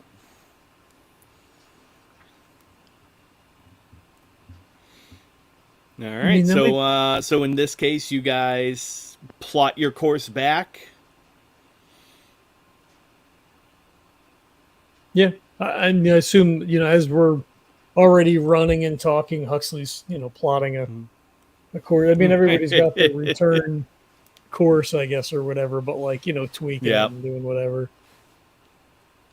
Yeah. So the only question I have for you really is, do you want to? There was that whole area in the center of Sturbridge that you had gone around before. Do you want to go around it again, or do you want to? Because that did eat up time. So you can either go around or you can cut straight through. Is that where the zombies were? Yeah. No, yes. Yes. Um, There was the big mass of them that you What, we went chose around. to not go through. yeah, but they were like in a crater or something, right? And then there was Yep. a handful of zombies in the town. Yeah, Yes. Yep.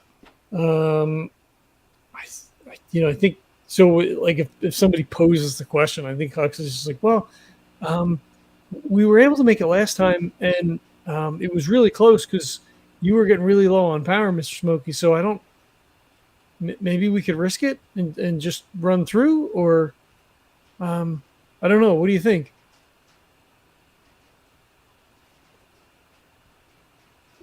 Is it what Kevin wants to do or what Smokey wants to do?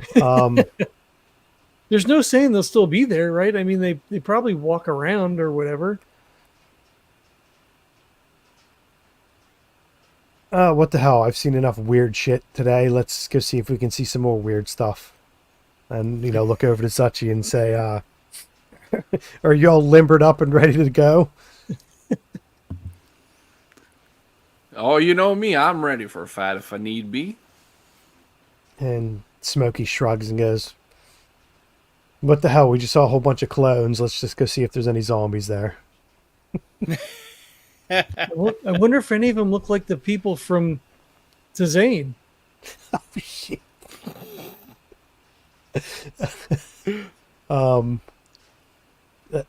That's actually a good point. Maybe let's keep our eyes open and our cameras going just to see if we see any more weird stuff. I mean, I think Huxley typically has the cam. Well, he might not have it running the whole time. I guess probably he turns it on when there's something to see, I guess, right? Yeah. Yeah. All right. So yeah, as you guys, turn up the juice a little bit and start bolting through at this point. Why don't you go ahead and everybody give me a grace roll, and it will be, if you have athletics or acrobatics or anything like that you want, go ahead and add that. It's going to be a DL5. Oof. 5 on the nose. Oh no, my highest is a 4.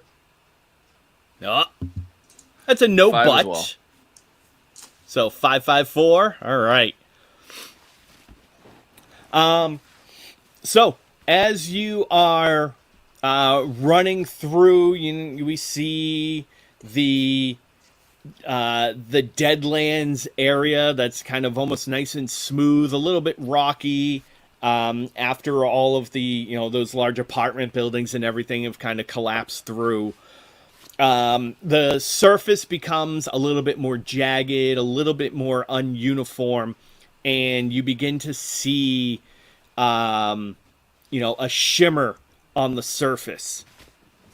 And there's these kind of, it takes on this almost like this crystalline reddish hue. And you begin to see the dirt and everything like that within this surface has now been glassed. By the immense heat of the explosion that was here before.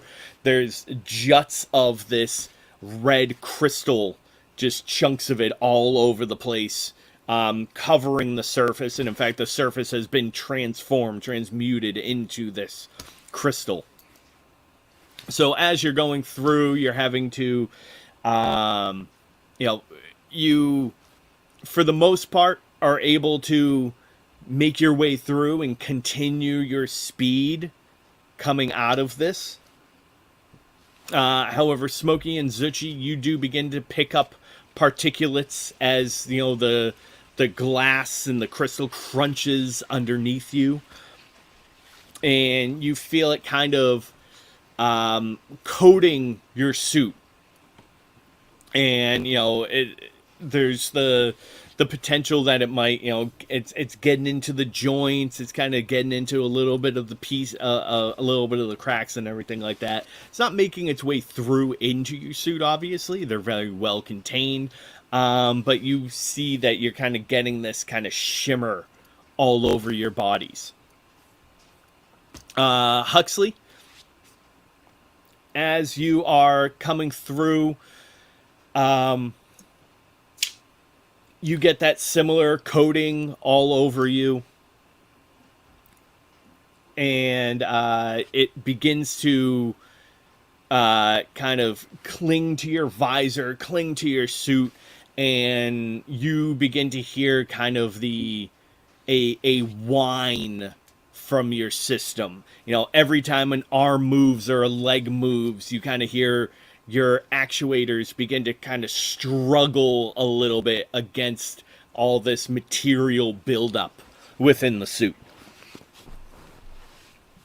Okay. And you feel yourself as you're going through, you're still making it through, but you're slowing down. Yeah, are we still within the zone of red crystal glass stuff? You're in it, but you're kind of on the tail end. I think, Huxley would just get on the comms and be like, I think my suit is starting to slow down. I think the glass is getting stuck in the actuators. Once we're out, I think we should stop. Maybe we could rinse some of it down. And then he would just try to keep up as best as possible.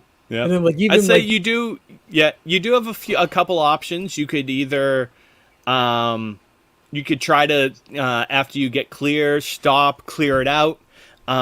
You could also try to I know that you have kind of a larger battery capacity than everybody else, so you could try to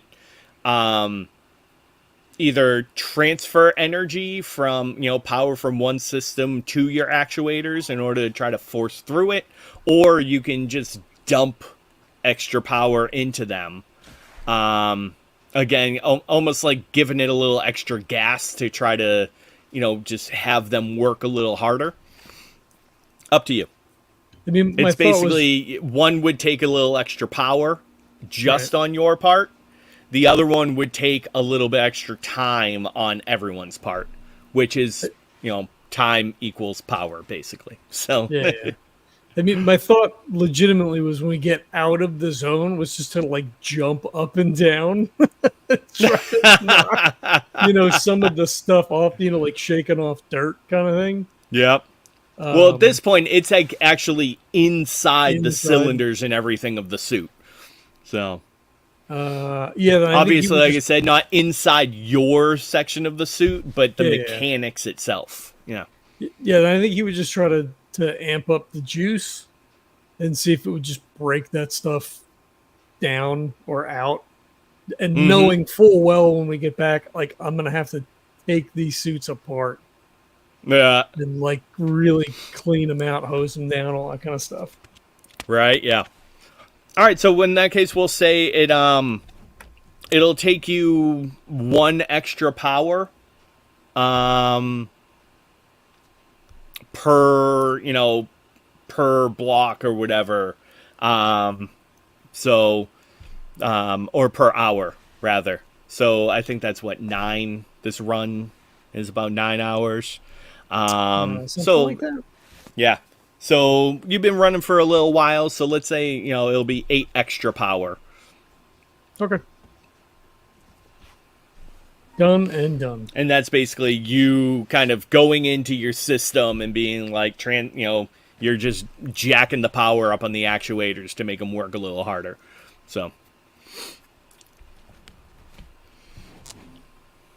All right.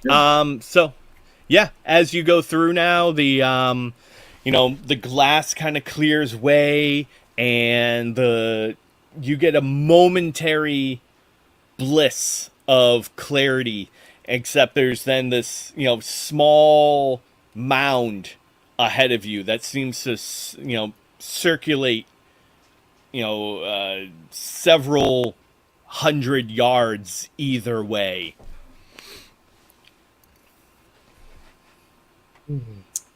Did we see this on our way out, or is this something new? Because we didn't go through the red. Oh no, you saw it. You definitely saw. This is kind of like the edge of the crater. Oh, the crater. Okay, yeah. I assume we start. We can even understand too. We can see the three of you running side by side by side. Little glitters of red dust trailing off behind you. Yeah, I mean, I assume we start to veer to one side or the other. I'm obviously not going to go through a crater of zombies. Yeah.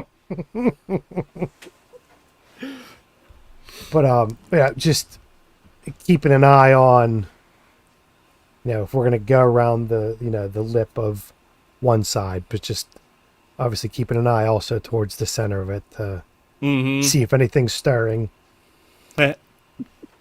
All right. So as you're coming through, it is rather loose ground. Obviously no one really treads around here all that much. And there's basically just mounds of dirt and debris, old buildings, cars, the general earth that was there that was dispersed. So it isn't going to be incredibly easy to get through here if you're going to be kind of sticking up towards the sides. So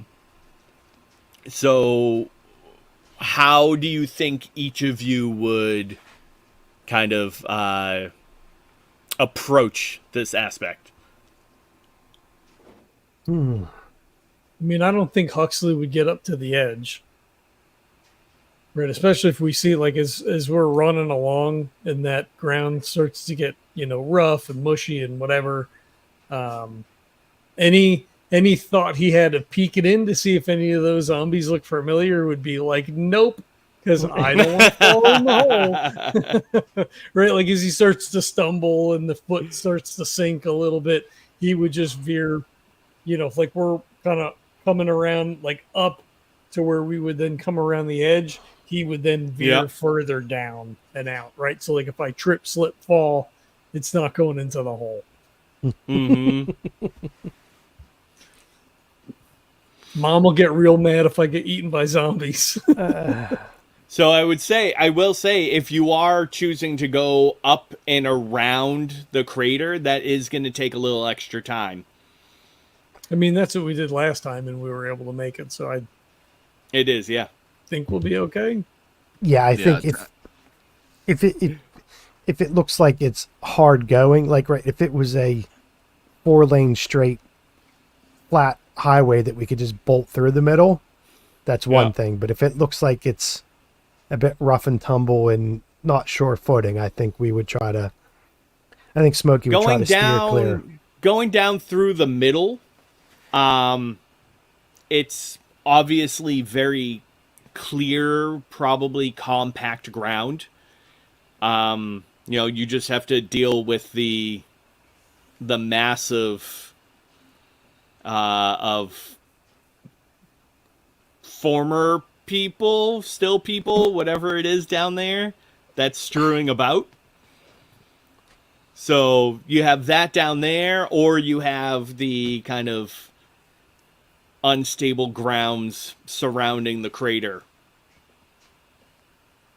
And there were hundreds in the crater, right? Like, it wasn't like there was a couple. There was a shit ton. Oh, yeah. Oh, yeah. It was a mass.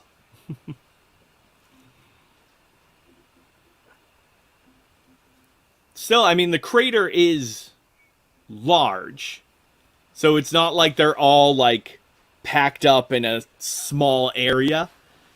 There is a lot of them. Yeah, I would think unless we're like sinking to our waist, with the loose footing. Mm-hmm. I think that's the way Smokey would keep going too, right? Because there's just three of us. I wouldn't. Yep. We're not in a big battalion that could blitz through the middle of it. And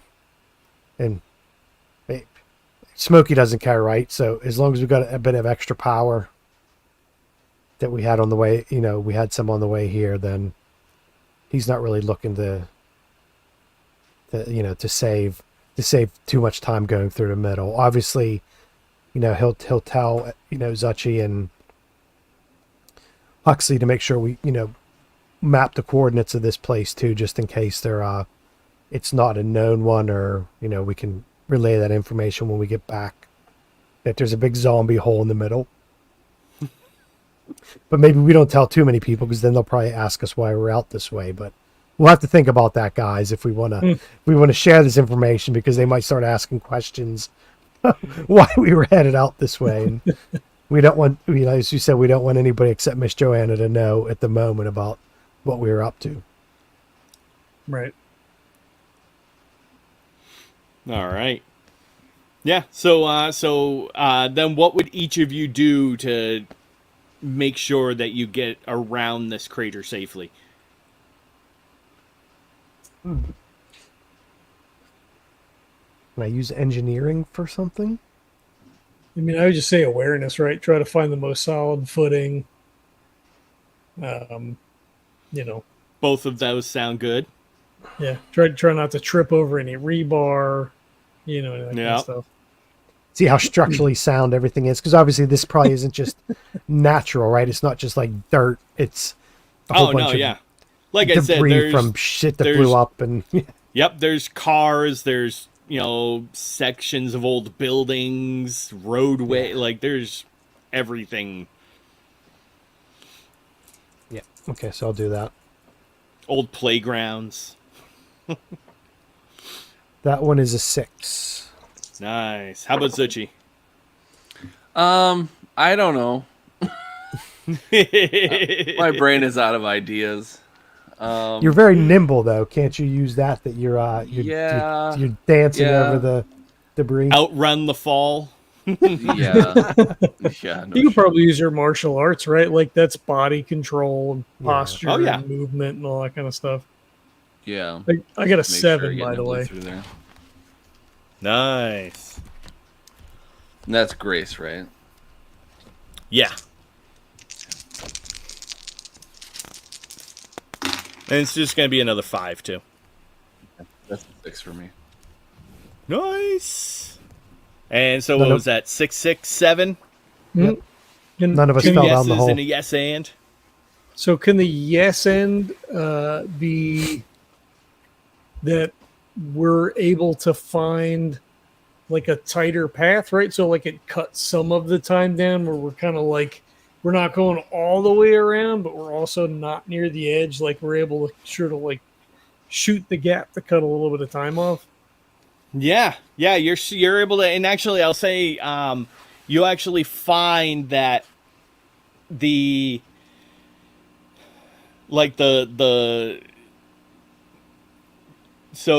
Huxley can see that, or rather Smokey can see that the edge is actually a little more reinforced, a little more compact. So right along the lip of it, kind of the top of the mound. Probably because, things have kind of settled there. All the dirt that would fall off has fallen off. And that's also where things kind of probably got hit up and thrown right there. And then, you're seeing, Huxley's seeing too that nothing's falling, that it looks solid, it looks stable. Zuchy is able to kind of just speed through at that point. Like Legolas on the snow. Right, exactly, yeah. So yeah, you're finding, so it is taking you a little bit longer, but not as long as it did before when you just rerouted along around the entire crater. And again, as you're kind of running along the edge, along the top of the mound, you can see the stirrings of all the grays all below you, kind of meandering about, all in different forms and different stages of decay and life and everything like that. And do any of them look familiar? Give me a brains roll. Why don't all three of you go ahead? If it's an awareness, I got a 6. Yeah, sure.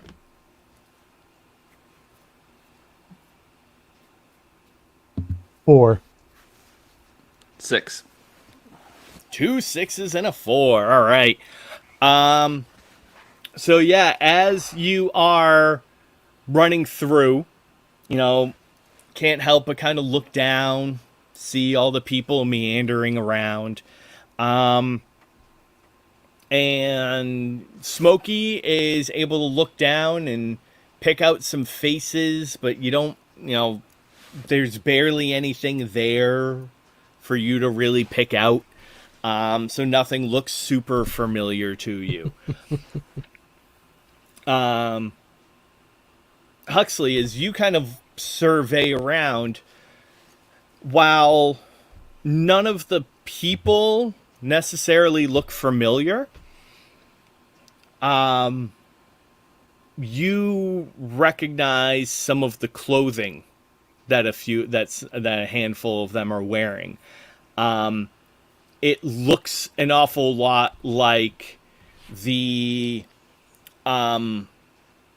underclothes, like the regular clothes underneath the lab coats and warehouse jumpers and everything like that the people in Zane were wearing. It's either like gray cotton pants and either a gray t-shirt or a blue t-shirt or a button down, like almost like a polo like thing, but they're all just like torn up or burnt or just naturally decayed over time, just from fungus and things like that. But a significant amount of them are wearing that style clothing. And Zuchy, you pick up on a handful of this as well.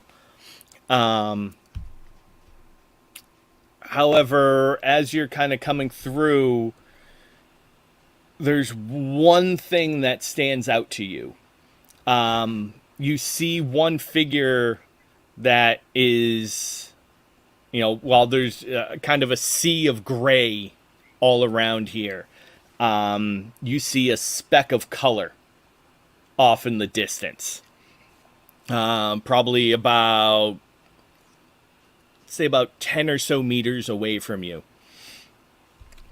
And they're wearing like regular jeans, like denim jeans. And what really catches you is the red shirt that they're wearing with this kind of speckled blue and yellow pattern on the back. And what little hair they have left is dyed almost this bright red color. And go ahead and give me a psyche check. Okay. It'll be a DL6. Oh, Jesus. Oh, that's a 3.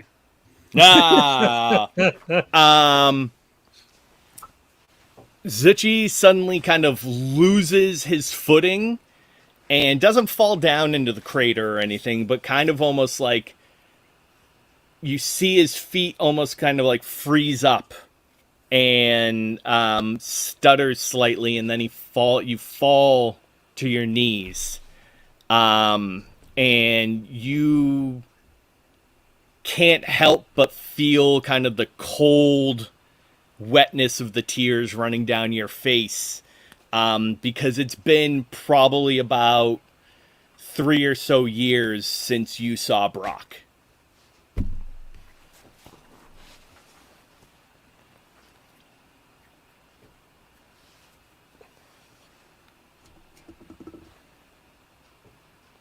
That's my brother, right?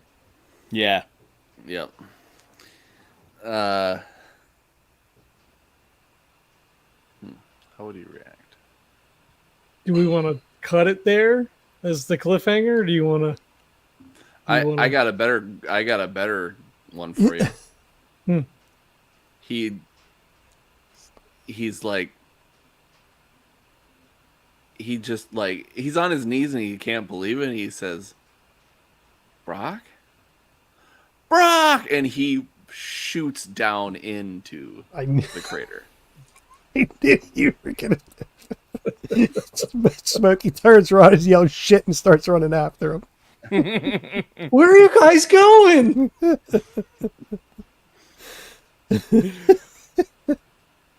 That's perfect. Yep. Because his life shapers will go straight into danger without thinking. So if his brother's there and he feels like he can save him, then of course he's gonna do that. Even if that wasn't a life shaper, I would think you would be running down there. Yeah, for sure. Ooh. I guess Next time that's on Runners. Brains. That's my fault, Kurt. If we would have just went straight in, because Jesse wanted us to get in that crater one way or another. I don't want you to do anything. Liar. He's encouraging us to make interesting choices. That he wrote down and wants us to do. I mean, he doesn't. All right. Well, thank everybody for checking it out. Thanks to Jesse for running and Kevin and Kurt for playing. This is a fun game, which I guess at some point we're going to not start over, but like restat everyone and like redo, like throw away all of the mechanics we've been playing with and just start over from scratch. I'm sure we can come up with Nothing will make sense next session. You said that last session. We didn't do anything. True. So we'll see. At some point, I guess this will probably change a little bit, but whatever. I say we get dunked in something, and when we come out of the tank, then it'll be... You're right. Once you all get bit by the radioactive zombies. It'll be like Fresh Prince when there's a new Aunt Viv. Right. All right. Well, thanks, everybody. We have our Patreon up. If you want to throw a couple of rep our way, that's cool. If not, we podcast for Spite, I guess, is kind of the going thing. Spitecast, baby! Yeah, ratings and reviews on iTunes or whatever your podcatcher of choice is. Super helpful. Yada, yada, you get it. Check out the MFG cast.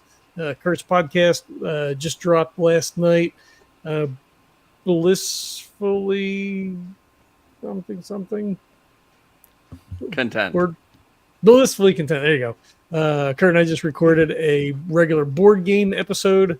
I was fortunate enough to guest host. We also have our Core Noir game going on over there. Super fun game, really good one-on-one duet play, solo play, however you want to call that. Just me and Kurt. It's a super fun game. Please check that out as well. That's the thing. Thanks for checking it out. We'll catch you next time. Peace.